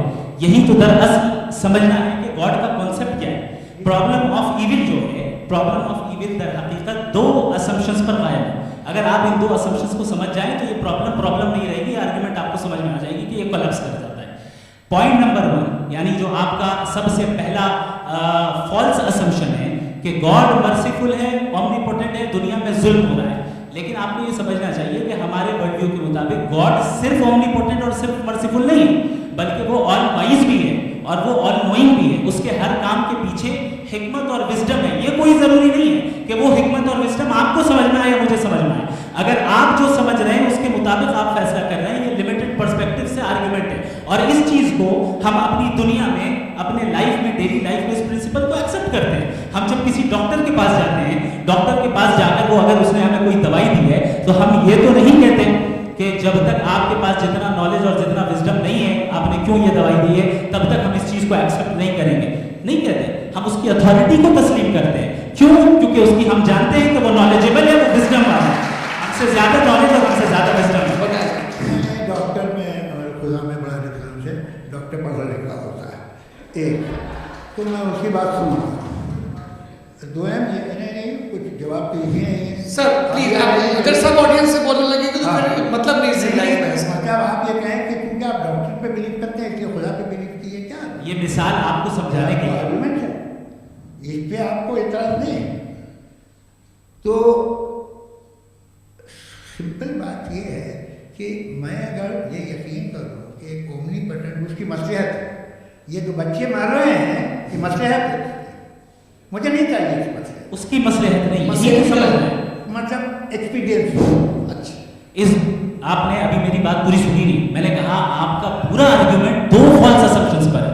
एक फॉल्स असम्पशन मैंने बता दिया, दूसरा फॉल्स असम्पशन ये है कि इस दुनिया में इविल के होने का कोई गुड रीजन नहीं है, जबकि हमारे पास बाज रीजंस मौजूद हैं, हमारे पास बाज वजूहात मौजूद हैं। अगर इस दुनिया में इविल ना हो तो आप गुड को डिफाइन कैसे करेंगे? अगर जुल्म ना हो आप इंसाफ को समझेंगे कैसे? अगर तारीकी ना हो तो आप लाइट को समझेंगे कैसे? अभी और सुन लें, अभी और बात है। ये तो बात बहुत पसंद आई साहब कि जब तक रेप ना हो तब तक औरतों की इज्जत का ख्याल। आपने मेरा जवाब पूरा सुना ही नहीं। जब तक के बच्चों का कत्ल ना किया जाए तब तक आपको बच्चों की मासूमियत की इज्जत। आपने पूरा जवाब सुना। क्या बात, क्या आपने नुक्ता निकाला? आपने पूरा जवाब सुना ही नहीं। आप सुन लें, मेरी बात सुन लें। ये मैंने आपको एक चीज बताई। दूसरी चीज, इस दुनिया में हम आए हैं टेस्ट के लिए, हमारा टेस्ट हो रहा है और हर इंसान का अलग अलग अंदाज में टेस्ट होता है। और इस दुनिया में अगर इविल मौजूद है तो वो इविल जरिया है हमारे अंदर ह्यूमन नोबल क्वालिटीज को डेवलप करने का और अलग अलग फील्ड में प्रोग्रेस करने का। और अगर हमारे अंदर और इस दुनिया में इविल नहीं होता तो बताइए टेस्ट का मतलब क्या होता? अगर मैं अपने स्टूडेंट को MCQs दूं और उसमें सिर्फ राइट आंसर लिख कर दे दूं और कहूं तुम्हारा टेस्ट हो गया, ये मीनिंगलेस है। इस दुनिया में अगर हम टेस्ट के लिए आए हैं तो जाहिर है गुड एंड इविल दोनों मौजूद है। तो अगर गुड एंड इविल दोनों मौजूद है तो ये इविल भी खुदा का बनाया हुआ है। जी हाँ, खुदा का बनाया हुआ है। लेकिन चलो अच्छी बात। जी बिल्कुल, तो बिल्कुल खुदा ने बनाया। अभी तो ये है कि जो मेजॉरिटी है दुनिया में वो इविल है, तो ये खुदा एक्चुअली इविल के साइड पे लग रहा है मुझे। बिल्कुल मेजॉरिटी वो है। क्या बात कर रहे हैं भाई?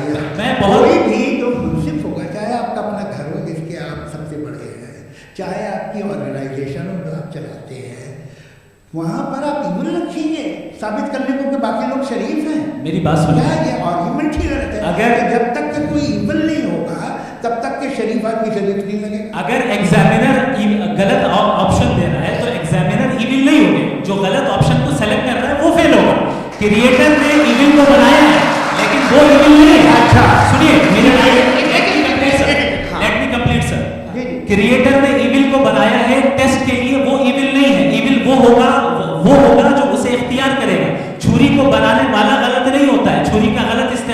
करने वाला गलत होता है। रेप को कैसे गलत इस्तेमाल करते हैं? रेप इंसान के फ्री विल का रखा जाए। ये रेप कैसे गलत इस्तेमाल होता है? अब सुन ले। हाँ मैं बता रहा हूँ कि जो इविल इस दुनिया में मौजूद है उसके कई सारे तरीके हैं। एक तरीका इंसान का अपना फ्री विल है। अब अगर कोई रेपिस्ट रेप कर रहा है तो इसका गॉड का कसूर नहीं है, वो अपने फ्री विल का गलत इस्तेमाल कर रहा है, उसको सजा मिलनी चाहिए और उसी के लिए जहन्नम बनाई गई। ये फ्री विल का भी बड़ा चक्कर है। आप जब कोई बुरा काम करते हैं या कोई बुराई होती है तो ये कहा जाता है कि ये फ्री विल है। 7 billion free wills are moving on this planet. 7 billion free will. और एक आदमी अपनी फ्री विल से मुझे कत्ल कर दे तो मैं खुदा की मर्जी से मराऊंगी कि इसकी फ्री विल की वजह से? मेरी मौत खुदा के हाथ है या ये फ्री विल वाले के हाथ है? खुदा ने फ्री विल का निजाम बनाया है और उस निजाम का गलत इस्तेमाल करके कोई आपको मार रहा है, मेरी मौत का जिम्मेदार कौन है? वो इंसान जिम्मेदार है। वो इंसान जी। ये कहना और उसको सजा मिलेगी। तो अब आप आगे चलिए कि ये तय करना कि अल्लाह ही या खुदा ही जिंदगी देता है, खुदा ही मौत देता है, ये गलत है। बिल्कुल गलत नहीं है। नहीं, निजाम उसी ने बनाया फ्री विल का। निजाम मौत और हयात को उसी ने बनाया। कॉन्ट्राडिक्टिंग है सर। अभी आपने कहा कि एक आदमी ने फ्री विल से आपको मार दिया, इसमें उसे फ्री विल दी गई थी, उसने गलत इस्तेमाल किया। 7 billion free wills are moving on this planet और आप चाह रहे हैं कि मैं सिर्फ खुदा का ध्यान करूं। ये 7 बिलियन फ्री विल्स को मुझे लुक आफ्टर करना पड़ेगा कि नहीं? ये तो तबाहियां कर रही हैं और तबाहियां ज्यादा हो रही हैं। बिल्कुल। तो अगर आप बताएं अगर खुदा नहीं है फॉर एग्जाम्पल, तो आप इविल को कैसे डिसाइड करेंगे? यानी how can you define evil objectively without God? देखिए दुनिया में 2 तरह के जानवर हैं। एक जो अकेले रहते हैं जंगल में और एक जो ग्रुप्स में रहते हैं। ग्रुप में जो भी रहेगा, चाहे वो आपका फाउंडेशन हो, चाहे कोई क्लब हो, चाहे कोई पॉलिटिकल पार्टी हो, चाहे कोई यूनिट हो, उसमें आपको इंटरैक्ट करने के रूल बनाने पड़ेंगे। यानी लोग तय करेंगे। अगर लोगों ने ये तय किया कि किसी का रेप करना सही, आप जस्टिफाई करेंगे? आपका फाउंडेशन तो ये हो गया ना कि लोग इवेंट डिसाइड करेंगे। अरे दुनिया में ऐसे ग्रुप्स हैं जो रेप को जायज मानते हैं सर्कल हालात में। मैं डिटेल में नहीं जानूंगा, आप ही जानते हैं। ये जो आईसिस वाले थे जिन्होंने क्या किया था, तो उन्होंने क्या किया उसका खुदा से कोई ताल्लुक नहीं है सर। मैंने सिंपल सवाल किया कि इविल को आप डिफाइन करते कैसे? आइए वापस जी। आप साथ में तभी रह सकते हैं जब कुछ आप ऐसे उसूल डेवलप करें जिसमें हर एक का बेसिक तहफ़्फ़ुज़, हर एक का बेसिक राइट हो और हर एक को कोई आराम मिले। यही तरीका है किसी भी ऑर्गेनाइजेशन जिसमें एक से ज़्यादा लोग हैं और वो ऐसे चलती है जिंदगी। उसमें अगर आप गड़बड़ करेंगे तो तबाही होगी, नुकसान होगा, बर्बादियाँ आएंगी। और अगर उसमें आप घर ले लीजिए ना, एक हस्बैंड है, एक वाइफ है, बच्चे हैं, वालदा भी हैं, 2 बहनें भी हैं, एक भाई भी है। अब इसमें कोई निज़ाम आपको चाहिए साथ में रहने का और एक दूसरे पे भरोसा रहे, एक दूसरे के बहीख्वाह हों, एक दूसरे की मदद करें। ऐसे सर आपकी बात आ गई। आप ये कह रहे हैं कि लोग डिसाइड करेंगे क्या सही है क्या गलत है, यही है? मेजॉरिटी डिसाइड करेगी क्या सही है क्या गलत है? भाई बिल्कुल। मेजॉरिटी अगर ये कहे कि नाजी जर्मनी के साथ जिस तरह मेजॉरिटी थी कि जेनोसाइड करना सही, आप जस्टिफाई करेंगे? आपका ये उसके बाद हाँ, उस वक्त प्लेनेट पे जो लोग थे उनमें कितने लोग हिटलर को सही समझते? अच्छा, प्लेनेट की मेजॉरिटी तय करेगी, सोसाइटी की नहीं। प्लेनेट की मेजॉरिटी गॉड के एग्जिस्टेंस को सही मानती है, आप क्यों नहीं मानते?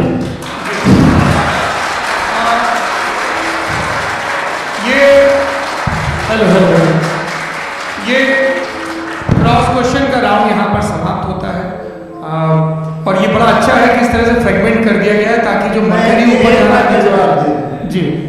प्लेनेट की ज़्यादातर मेजॉरिटी कुछ दूसरे मजहबों के बराबर मानती है। आप उन्हें नहीं, आप तो मेजॉरिटी की बात कर रहे हैं। आप ये कह रहे हैं इविल और गुड को डिसाइड मेजॉरिटी करेगी। मेजॉरिटी जो कर देना सही हो रहा है। इसको जैसा आप ही लोगों ने तय किया उसी फॉर्मेट को फॉलो कर लेते हैं। भाई मैंने तो भले लोगों पे एतबार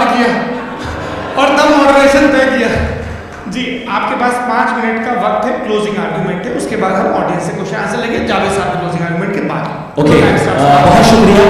हमारा जो टॉपिक है डज गॉड एग्जिस्ट, मैं इस पे इतनी एकेडमिक तैयारी करके आया था, मुझे था कि मैंने सोचा था कि कई सारे मैं आर्गुमेंट्स दूंगा, लेकिन वक्त की भी किल्लत और जावेद साहब बार बार इधर उधर चले जा रहे थे तो उसको भी थोड़ा एंटरटेन करना पड़ गया।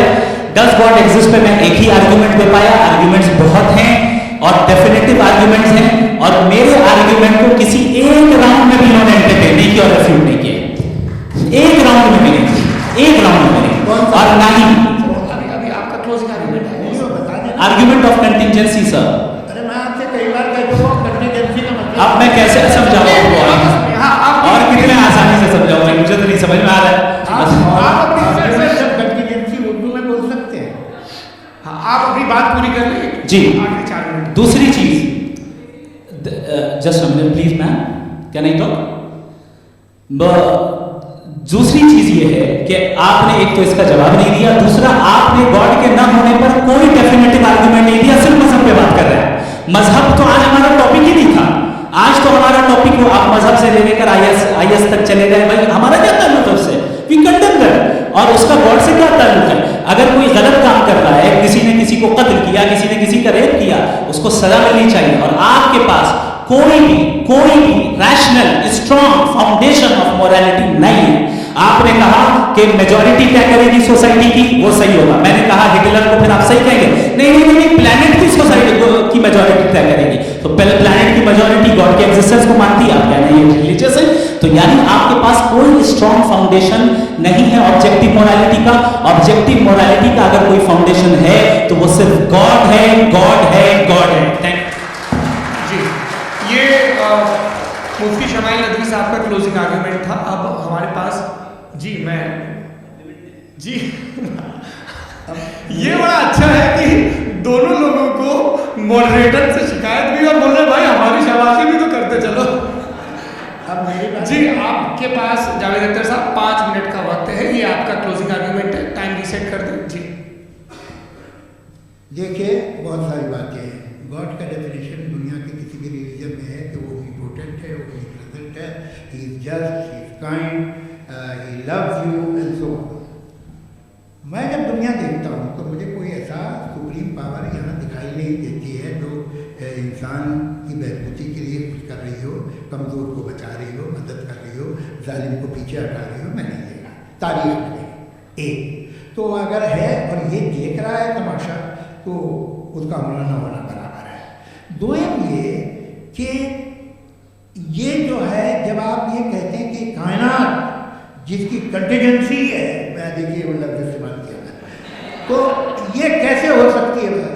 और फौरन आप सरेंडर कर देते हैं कि जाहिर है कि इसका बनाने वाला तो इससे 10,000 गुना था कॉम्प्लिकेटेड हो, उस पर आपके होने पे कोई इतराज़ नहीं, उसे वो टाइमलेस है, वो पहले से था, टाइम तो बहुत बाद में आया, ये सब आप मानने को तैयार है, जिसका आपके पास कोई सबूत नहीं, आपके पास कोई रीज़न नहीं। आपकी तारीफ क्या है मजहब की? बिलीफ की, जो खुदाओं का बिलीफ है, ये कॉन्स्टेंटली गलत साबित होता रहा। मतलब आप कहें कि अरिस्टोटल के ज़माने में जो सब जाहिल थे, वो भी इतने ही यकीन से खुदा के यकीन रखते थे, जो अब नहीं रहा, ये भी नहीं रहेगा, आप लिख लीजिए। और इसके आसार आपको दुनिया में दिखाई देना शुरू हो चुके हैं। ये बहस कि आज से 100 साल पहले इस तरह हो सकती थी, यहाँ तक तो आपको हम ले आए। तो सर अरे इनको मदद की जरूरत नहीं भाई, सेल्फ सफिशिएंट आदमी, आप क्यों इनकी मदद कर रहे हैं? Sir please. तो ये जो है तमाम बातें अपनी जगह है, ये एक पैकेज है। आप अकेले, कोई आदमी ऐसा नहीं तो सिर्फ डॉक्टर बनता, उसके साथ बहुत पैराफर्नेलिया आता है, अलग अलग पैराफर्नेलिया आते हैं। They are only, they have always created chaos in the society. मैं तो आपको सीधा ऑफर देता हूँ कि दुनिया में 10 इम्पॉर्टेंट बिलीव है, आप एक मानते हैं, 9 नहीं मानते, 9 में आप एथियस्ट हैं, 9 को आप बिल्कुल रीजनेबली मेरी तरह देखते हैं। तो 90 मजहबी आदमी भी 90% एथियस्ट है, वो दूसरे खुदा नहीं मानता, एक खुदा मानता है अपना वाला, बाकियों को कहता है गलत है। अगर आप मानना ही बंद कर दें तो आपका 10% चांस है कि आप सही हैं और 90% चांस है कि आप गलत हैं। मेरा मशवरा है आप मानना छोड़ दिए, तो 50% चांस होगा कि आप सही हैं और 50% चांस होगा, 40% आप गेन करेंगे बाय बिकमिंग एथियस्ट।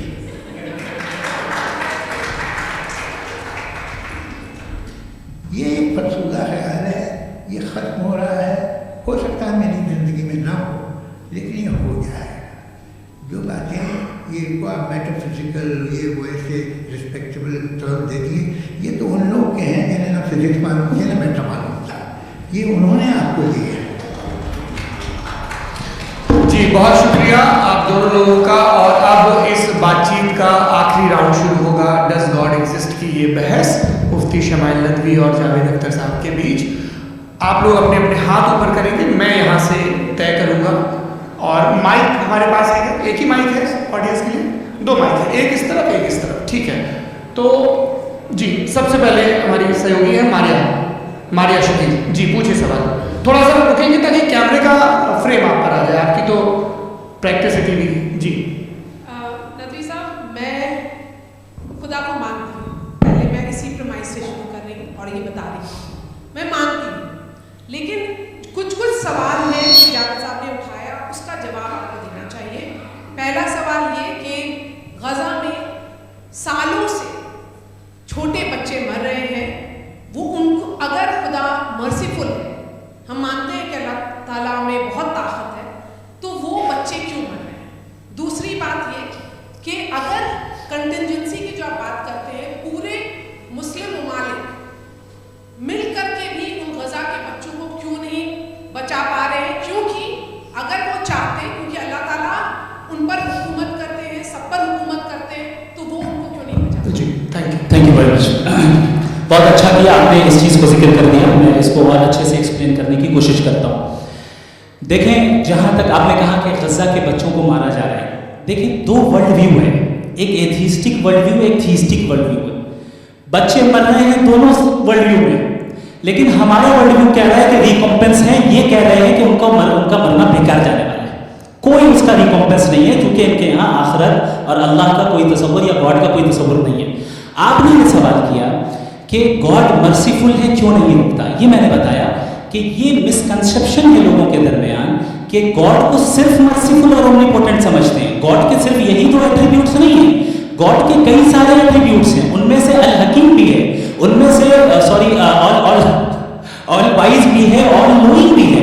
लिहाजा अगर इस दुनिया में किसी को तकलीफ आ रही है और गॉड उसको नहीं रोक रहा है, वो इसलिए नहीं रोक रहा है क्योंकि इंसानों को फ्री विल दिया गया है। ठीक इसी तरीके से अगर एक डॉक्टर किसी छोटे बच्चे को इंजेक्शन लगा रहा है, उसे तकलीफ पहुंच रही है, उसके लिमिटेड पर्सपेक्टिव के एतबार से ये गलत हो रहा है और डॉक्टर बुरा है। लेकिन जब आप ब्रॉडर पिक्चर को देखेंगे, आपके और हमारे पास सिर्फ एक पिक्सल है, हमें इतना नजर आ रहा है कि गजा में कत्ल हो रहा है, लेकिन इसके पीछे कितना रिकॉम्पेंस उनको मिलने वाला है, पूरा पिक्चर गॉड के पास है। तो एक पिक्सल से आप पूरे पिक्चर को कभी भी जज नहीं कर सकती। आप इसमें कुछ जोड़ना चाहेंगे, आपको कुछ बोलना है इसमें? भैया आपने बहुत अच्छा जस्टिफिकेशन दिया, या आप वो जो वहाँ के प्राइम मिनिस्टर इजराइल के उन्हें भेजिए, वो बहुत खुश होंगे। आप जस्टिफिकेशन दे देना कि अगर गॉड नहीं है तो बच्चे क्यों मर रहे हैं, आप बताएं। वो ये सवाल पूछ रहे हैं कि अगर आप ईश्वर का अस्तित्व नहीं मानते हैं तो उन बच्चों की मौत को आप कैसे इंटरप्रेट करते हैं? भाई ये दुनिया जो है, जो ताकतवर लोग होते हैं वो एक नाइंसाफी करते हैं। तो ये अच्छा काम है आपके नजदीक, तो नेचर नाइंसाफी को मनानी है। अरे मेरे भाई, आप नेचर की कहाँ बात करें, तो इंसान की बात। तो फिर जब मैं इंसान की बात कर रहा था, नेचर की बात करने लगे। एग्जामिनेशन हाँ, ये बोलने नहीं देंगे तो अलग बात है, आप बोलिए। मैं जी नहीं, क्रॉस एग्जामिनेशन तो नहीं देंगे। जी बोलिए। क्या बात ये है कि ह्यूमन सोसाइटी तभी साथ में रह सकती है जब वो मोहब्बत से, एकता से, एक दूसरे के एहतराम करके रहे। इसके अलावा पॉसिबल नहीं, अकेले तो इंसान रह नहीं सकता। वहाँ पर कुछ लोग हैं जो फाउल करते हैं, वो फाउल हमेशा की तारीख में होता है। आज ये हो रहा है, जो हो रहा है बहुत बुरा हो रहा है, बहुत जालिमाना है, बहुत जागराना है। उसको आप कहें कि ये बच्चों को कॉम्पनसेशन मिल जाएगा या इसकी इंजेक्शन तो हेल्थ के लिए दिया जाता है। आप ये कह रहे हैं कि ये बच्चों की जो धज्जियाँ हो रही हैं ये इंजेक्शन है, ये टेस्ट है और उस टेस्ट में उनको ऐसा रिकॉम्पेंस मिलेगा जो आपके तसव्वुर के बाहर है। आप 3 वर्ष के बच्चे को बारूद से इजराइल हो रहा है ये तो उसको करना अगला है। सवाल लेते हैं, अगला सवाल लेते हैं प्रोफेसर पुरुषोत्तम अग्रवाल। मुफ्ती साहब एक निवेदन आपसे है कि कम से कम थोड़ा सा माइक क्लोज रखिए। रिलीजियस और फिलोसफिकल कर मैम प्लीज। एक रिलीजियस और फिलोसफिकल ट्रेडिशन है जो ब्रह्मांड को यानी यूनिवर्स को ही अंतिम मानती है। सर्वम खलु इदम ब्रह्मम, this is Chandogya Upanishad and it completely rules out the existence और नेसेसिटी, आपके शब्दों में necessity of a creator, the creation itself is the creator. तो एक मिनट प्लीज। दूसरा जो सवाल आपने अभी जो आप बार बार कह रहे हैं कि भगवान विद्वान भी है, वाइज, सब जानने वाला, तो अगर विजडम में दुनिया भर के पापों और अत्याचारों को बर्दाश्त करना शामिल है, तो फिर इसका मतलब ये हुआ कि अगर मैं फ्री विल से उसको अपोज करता हूँ तो ईश्वर की विजडम और मेरी फ्री विल में कॉन्ट्राडिक्शन है। Because when I am opposing whatever है जितनी दिन राजा, then I am opposing the god's will और गॉड्स विजडम। जवाब लेते जैसे तो गॉड की विजडम, एक मिनट सर प्लीज सर ये एक जुमला, गॉड की विजडम है कि राजा में जो कुछ हो रहा है वो हो रहा है, मैं उसको अपोज कर रहा हूँ तो मैं गॉड की विजडम के खिलाफ हूँ। एक सवाल। दूसरा ये नहीं आपने दो ऑलरेडी, सर आप और सवाल कर लें लेकिन मुझे दो जवाब दे दें। पहले आपने ये कहा, सुनिए मेरी बात सुनिए। तुम्हारा ठीक हो रहा है ना? नहीं हो रहा है, ठीक नहीं हो रहा है, मैं बता रहा हूँ क्या हो रहा है। आप तशरीफ रखें, मैं बता रहा हूँ क्या हो रहा है। Let me complete. ये देखिए ऐसा है कि ये सब बड़ा आपस में विचार विमर्श के बाद ये तय हुआ था कि कुछ नियम बना लिए जाएं ताकि एक टाइम बाउंड बातचीत चले। और भाई साहब आप बड़ा जरूरी काम कर रहे हैं लेकिन कैमरे के फ्रेम में आके उस काम को गड़बड़ कर दे रहे हैं। ठीक है गुरु, अब मेरे को कहीं का गुस्सा कहीं निकालना था, सॉरी। नहीं कोई गुस्सा नहीं है जी। तो प्रोफेसर ने सवाल पूछे, आप उनके जवाब, और थोड़ा ये सब लोग थोड़ा ख्याल रखें भाई, सवाल संक्षिप्त रखें जी। आपने दो सवाल किए। सबसे पहला ये कहा कि हमारे पास ये कॉन्सेप्ट है कि ये यूनिवर्स खुद नेसेसरी बीइंग है, creation itself is the creator. How irrational is this कि मैं एग्जिस्ट करूंगा बाद में लेकिन अभी एग्जिस्ट कर भी रहा हूं, यानी एक ही टाइम में एग्जिस्ट भी कर रहे हैं नहीं कर रहे हैं। This is not true. दूसरी चीज आपने कहा कि अगर इजराइल में, सॉरी माफ कीजिएगा, Israel doesn't exist, occupied Palestine में अगर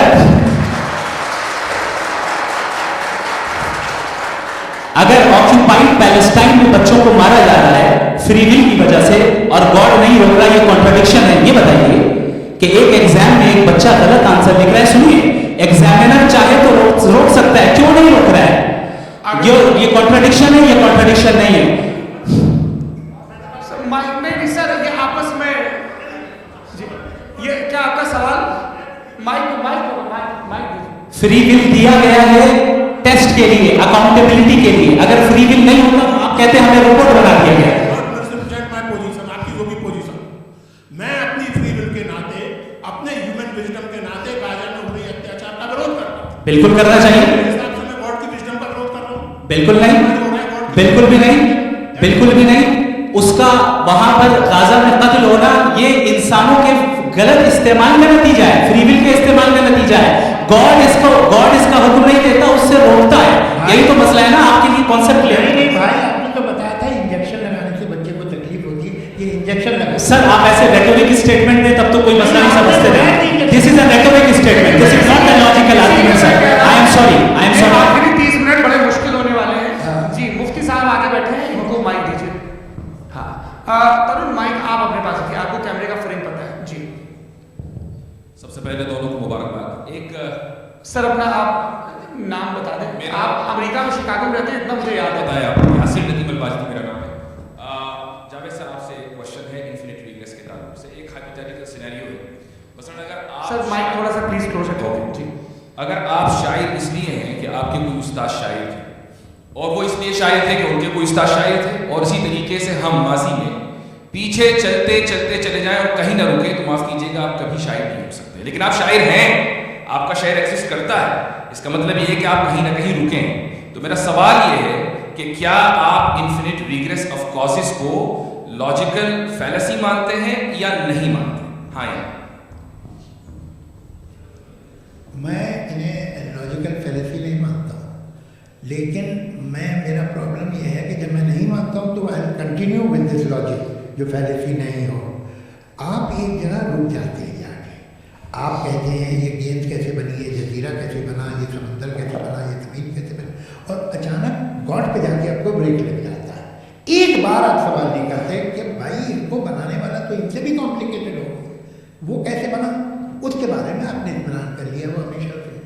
तो अगर आप उसे हमेशा से मानते हैं तो फिर ये मान लीजिए कि कायनात हमेशा से, क्या करेंगे? जी है अच्छा सर क्यों नहीं होता? मैं बताऊँ प्लीज। आपका शेर कभी वजूद में ना आता अगर शायद इसी तरह चलता रहेगा हमेशा। जी माइक मेरे ख्याल से इन्फिनिट रिग्रेस का कॉन्सेप्ट क्लियर नहीं हो पाया, ऐसे रहने दे, लेट्स मूव ऑन। ठीक है, हाँ थोड़ा सा मॉडरेटर का भी ख्याल रखें। नहीं आपने तो रखा है, आपने रखा है। यहाँ पे गौहर रजा साहब है, वो भी एक सवाल पूछना चाहते हैं।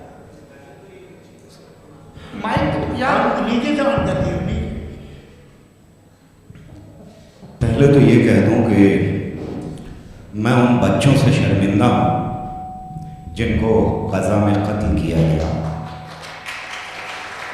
क्योंकि हमारे होते हुए कत्ल किया गया। लेकिन उससे ज़्यादा शर्मिंदगी इस बात से हुई कि मुझे लगा कि मुफ्ती साहब उसको जस्टिफाई कर रहे हैं। बिल्कुल भी नहीं, आप मुझे लगा ना गलत हो सकता, बिल्कुल गलत है। सवाल पूछ, मैं जावेद भाई से डिसएग्री करता हूं। देखिए अगर देखिए आप सर अरे आप कुछ मेरे पहले मुझे अपनी बात कह लेने दीजिए।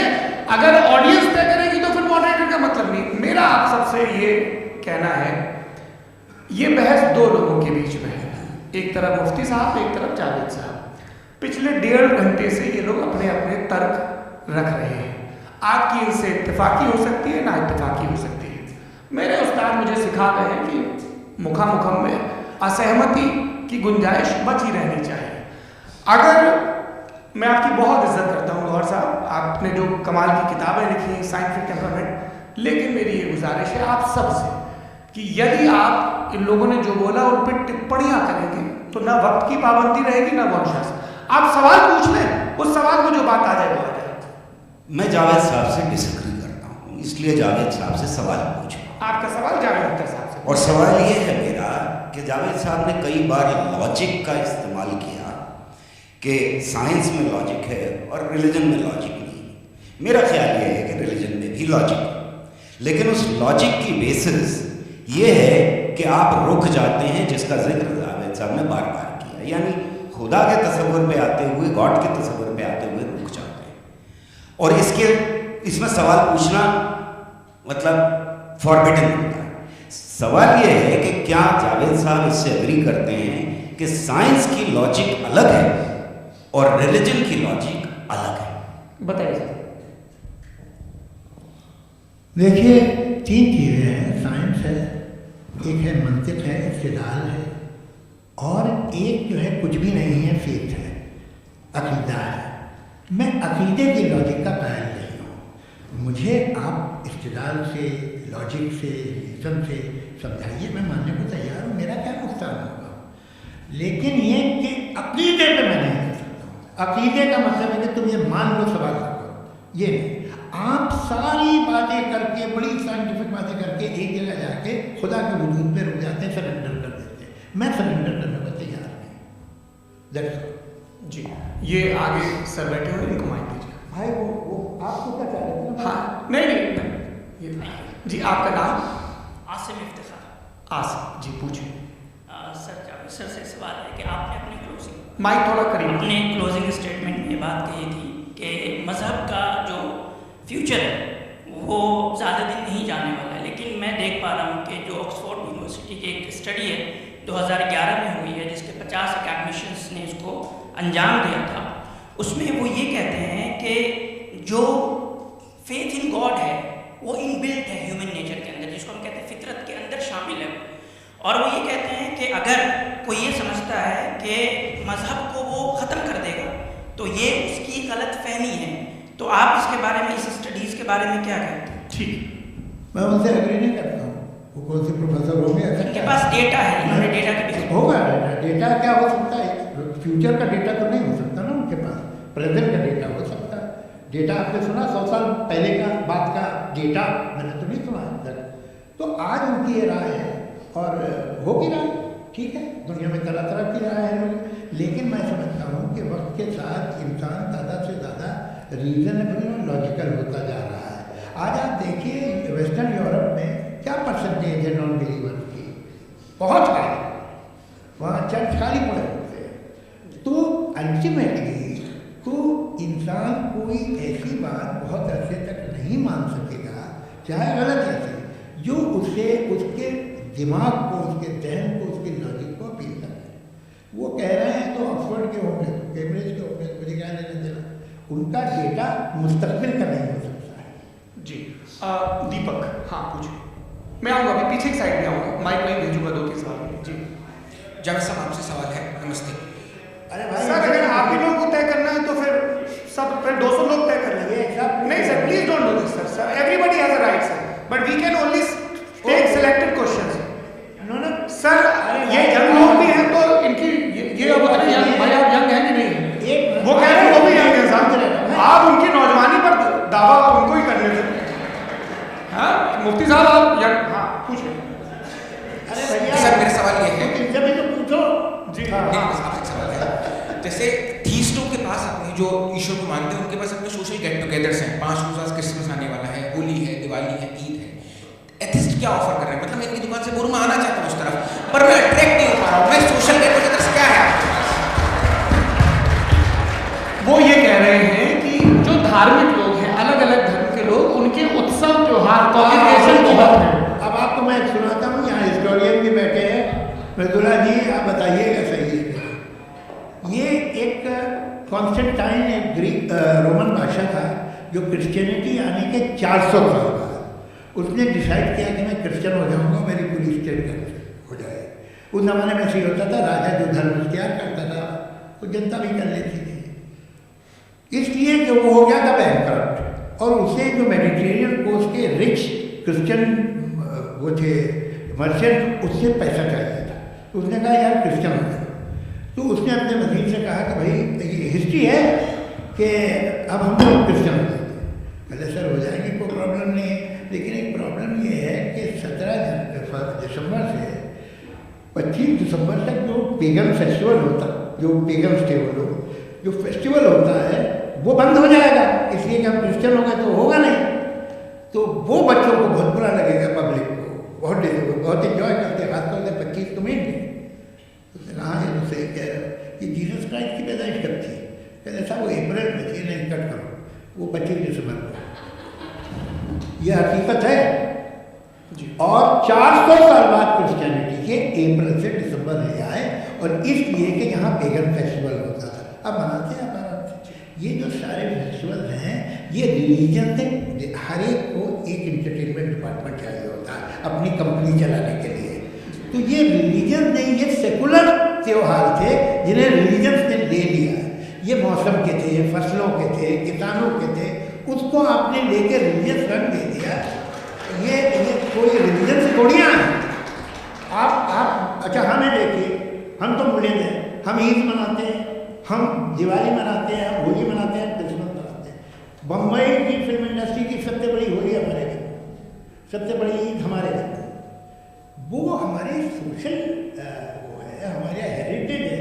ऐसे थोड़ी है कि we will throw the baby around with the water, ये तो अच्छी चीज़ है, इन्हें रखो, तो बेकार है फेंक दो। जी हाँ हेलो जी, मेरा सवाल आठवीं जी से है।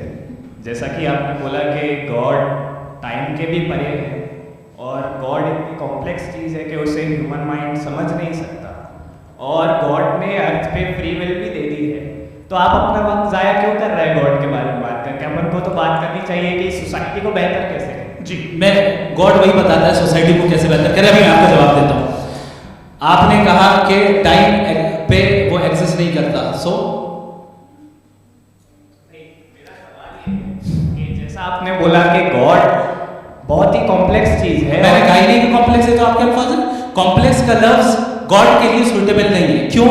क्योंकि कॉम्प्लेक्स वो चीजें होती हैं जो ऑब्जेक्ट हो। God is not an object जिसको आप इंस्ट्रूमेंट के जरिए लेबोरेटरी में जाकर टेस्ट करें, oh it's very complex. No, वो कोई कार का इंजन नहीं है।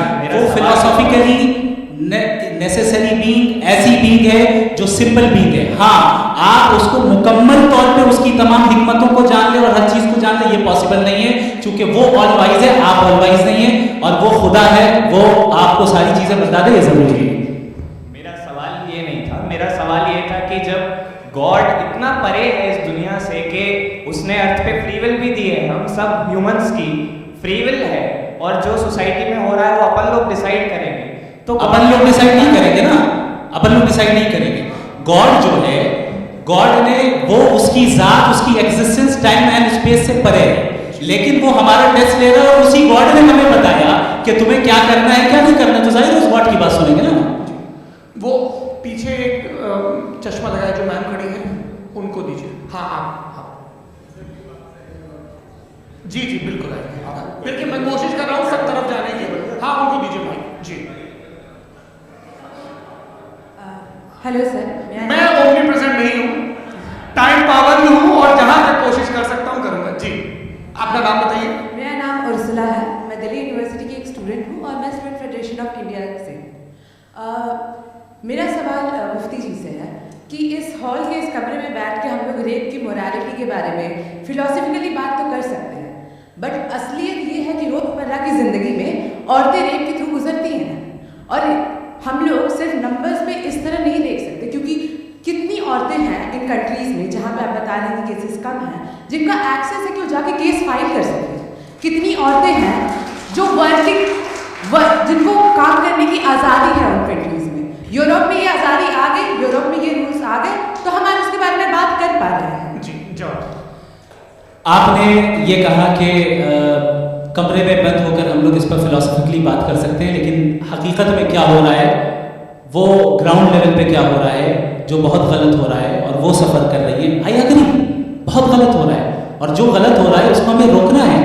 और क्यों रोकना है, वो गलत क्यों है, हमारे पास इसका ऑब्जेक्टिव फाउंडेशन है, इनके पास उसका ऑब्जेक्टिव फाउंडेशन नहीं है। मैं ये कहना चाह रहा हूँ कि जहाँ पे भी जुल्म हो रहा है, जहाँ पे भी औरत पे जुल्म हो रहा है, या उसकी इज्जत लूटी जा रही है, या उसे तकलीफ पहुँचाई जा रही है, और सिर्फ औरत नहीं, किसी इंसान के ऊपर भी जुल्म हो रहा है, तो उसके खिलाफ खड़ा होना, ये मॉडलिटी हमारे पास गॉड के पास से आई है। वरना जावेद साहब तो कह रहे हैं कि जो है मेजॉरिटी डिसाइड करेगी, तो मेजॉरिटी तो कभी भी बदल सकती है।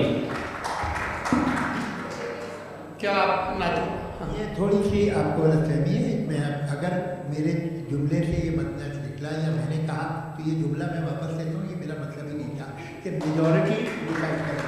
मेजॉरिटी डिसाइड करे तो दुनिया में बड़ी, वैसे आपने कहा था ये जुमला, बाद में रिकैप कर लें। ये चीज़ मैं अपनी एक्सप्लेनेशन दे रहा हूँ। मुनासिब बात ये है कि हम सब के सब दिल में जानते हैं कि क्या अच्छा है क्या बुरा है, हमें पता है अच्छी तरह। जो लोग बुरे काम करते हैं उन्हें भी मालूम अच्छा है। यही तो सवाल था हजरत कि फिर ये मोरालिटी आई कहाँ से? Cross examination. हाँ जी, मोरालिटी साथ रहने की डिजाइन है, यानी साथ रहकर जो कुछ कह दे, जो कुछ कर दे, वो नहीं, तो आप कायदे से रही कर सकते हैं जब तक लोगों में मोरालिटी है, वरना क्या हो जाएगा। ये आपको कैसे पता? जी हमने देखा ना, जहाँ मोरालिटी का क्या हो गया, हम देखते हैं कहाँ पे देख भाई दुनिया में। आप क्यों आप एक कहीं पे अगर गलत हो जाए उसको देखिए, आप एपिस्टेमोलॉजी की बात कर रहे हैं ना, ऑन्टोलॉजी की बात कर रहे हैं, फाउंडेशन क्या है? चाहे मैं होस्ट करूंगा, वहां पे क्रॉस एग्जामिनेशन कर लीजिए। अभी ऑडियंस का हक मार रहे हैं आप लोग भाई, सर जस्ट लोग हैं आप लोग, और ये भाई ये हाँ उधर आएंगे, जी सर आएंगे। अच्छा सर मेरा नाम लईकुर रहमान है, और मैं अलीगढ़ मुस्लिम यूनिवर्सिटी का स्टूडेंट हूँ, और जहाँ तक मुझे पता है कि sir you are also product of Aligarh Muslim University. मैं भी उसी के मन का बुलबुल। हाँ सर, तो अब खुशी हुई मुझे जान करके कि मैं आपसे मिलूंगा।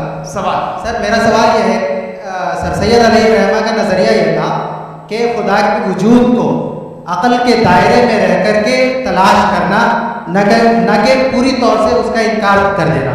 Sir how will you define it?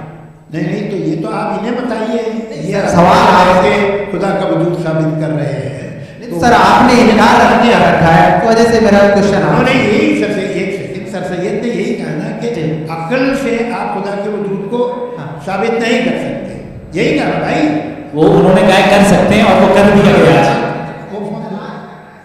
तलाश करना या साबित करना अकल से अकल से नहीं हो सकता। अरे सवाल तो सुन लीजिए जी, अकल से नहीं हो सकता, यही कहा ना।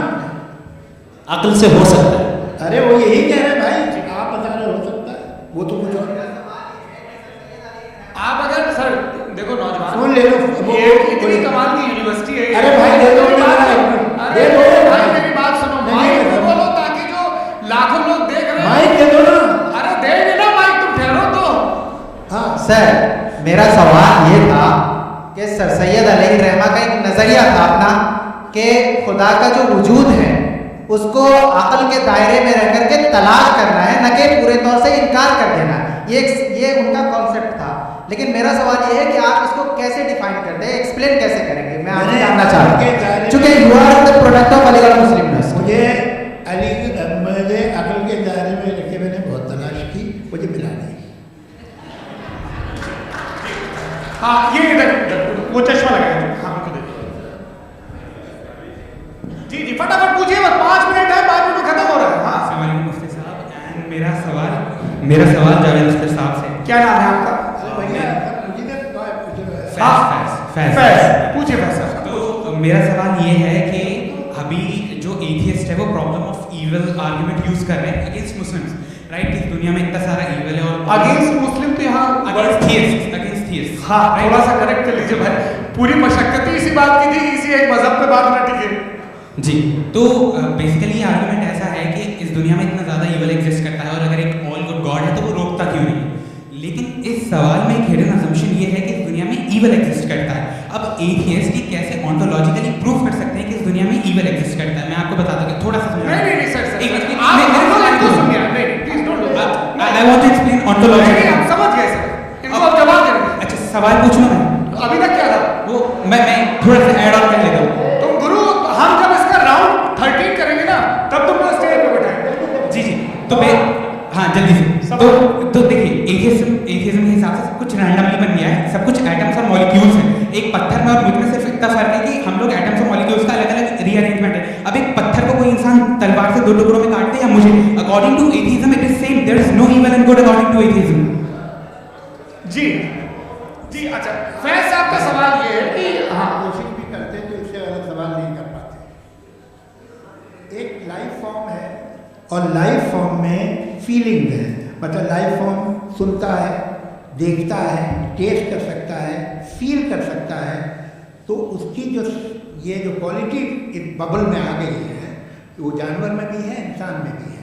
तो जाहिर है कि उससे कोई तकलीफ पहुंचेगी, तो चूंकि उसके पास वो सेंसिटिविटी है तो मैं करेगा, पत्थर में वो सेंसिटिविटी नहीं।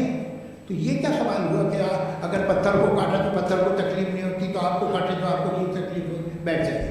जी हाँ अगला सवाल। हाँ पूछे जी जावेद अख्तर साहब। अरे भैया सब आप लोग मुफ्ती साहब को छोड़ रहे हैं, वो मेरे पीछे पड़े हैं क्या? बोलो भाई। You asked how God can exist when children die in Gaza. हाँ? You asked how God can exist when children die in Gaza, and you also mentioned the rise of atheism in Europe. But the same events also are leading many atheists and non-believers to turn towards faith. How do you interpret this contradiction, where suffering pushes some away from God, yet brings others closer to belief? आपको एक बात बताऊं, दुनिया perfect तो कहीं भी नहीं है, हर जगह कुछ खामियां हैं। बेटा एक मिनट, आप ही को कहेंगे कि वो तो कुछ खामियां, कमजोरियां, खराबियां सब जगह है। लेकिन अगर देखोगे ईमानदारी से कि दुनिया सबसे ज़्यादा महज़ब कहाँ है, एक आम शहरी को कहाँ हुकूक हासिल है, वो बोल सकता है, अपनी मर्ज़ी से काम कर सकता है, अपनी मर्ज़ी से राय दे सकता है, हुकूमत के ख़िलाफ़ बोल सकता है, बरसर इक़्तिदार लोगों के बारे में बोल सकता है, सरमायादारों के ख़िलाफ़ बोल सकता है। तो आपको ये स्कैंडिनेवियन कंट्रीज में मिलेगा, वेस्टर्न यूरोप में मिलेगा। मैं नहीं कह रहा वो परफेक्ट है, बिल्कुल नहीं, वहाँ बहुत खराबियाँ भी हैं, परफेक्ट तो कोई। लेकिन जिन जिन मुल्कों में, लैटिन अमेरिका देखो, गल्फ देखो, वहाँ पर आपको ये ज़रूर है कि रेप नहीं होते होंगे।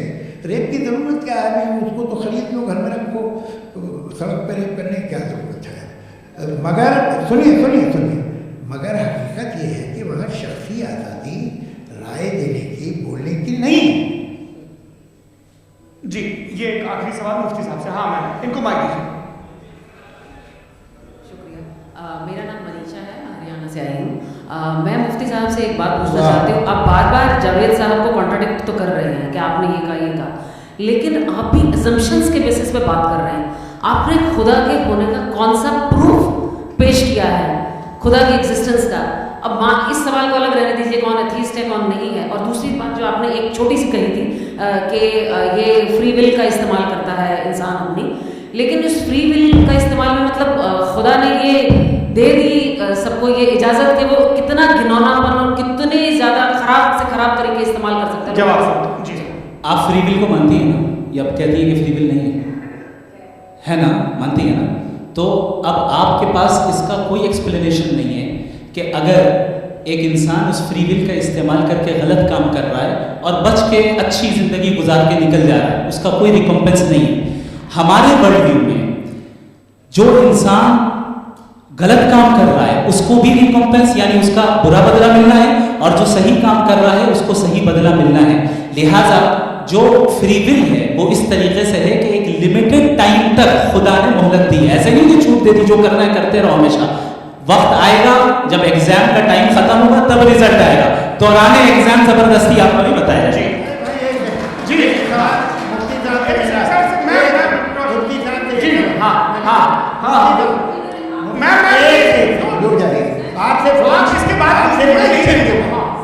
मैं मुफ्ती साहब एक ही सवाल करता हूँ कि अगर जो हो रहा है फ्री विल से हो रहा है और एक दिन बरोज़ क़यामत इंसाफ होगा मैशर में वगैरह वगैरह, तो दुआ क्यों मांगते हैं लोग?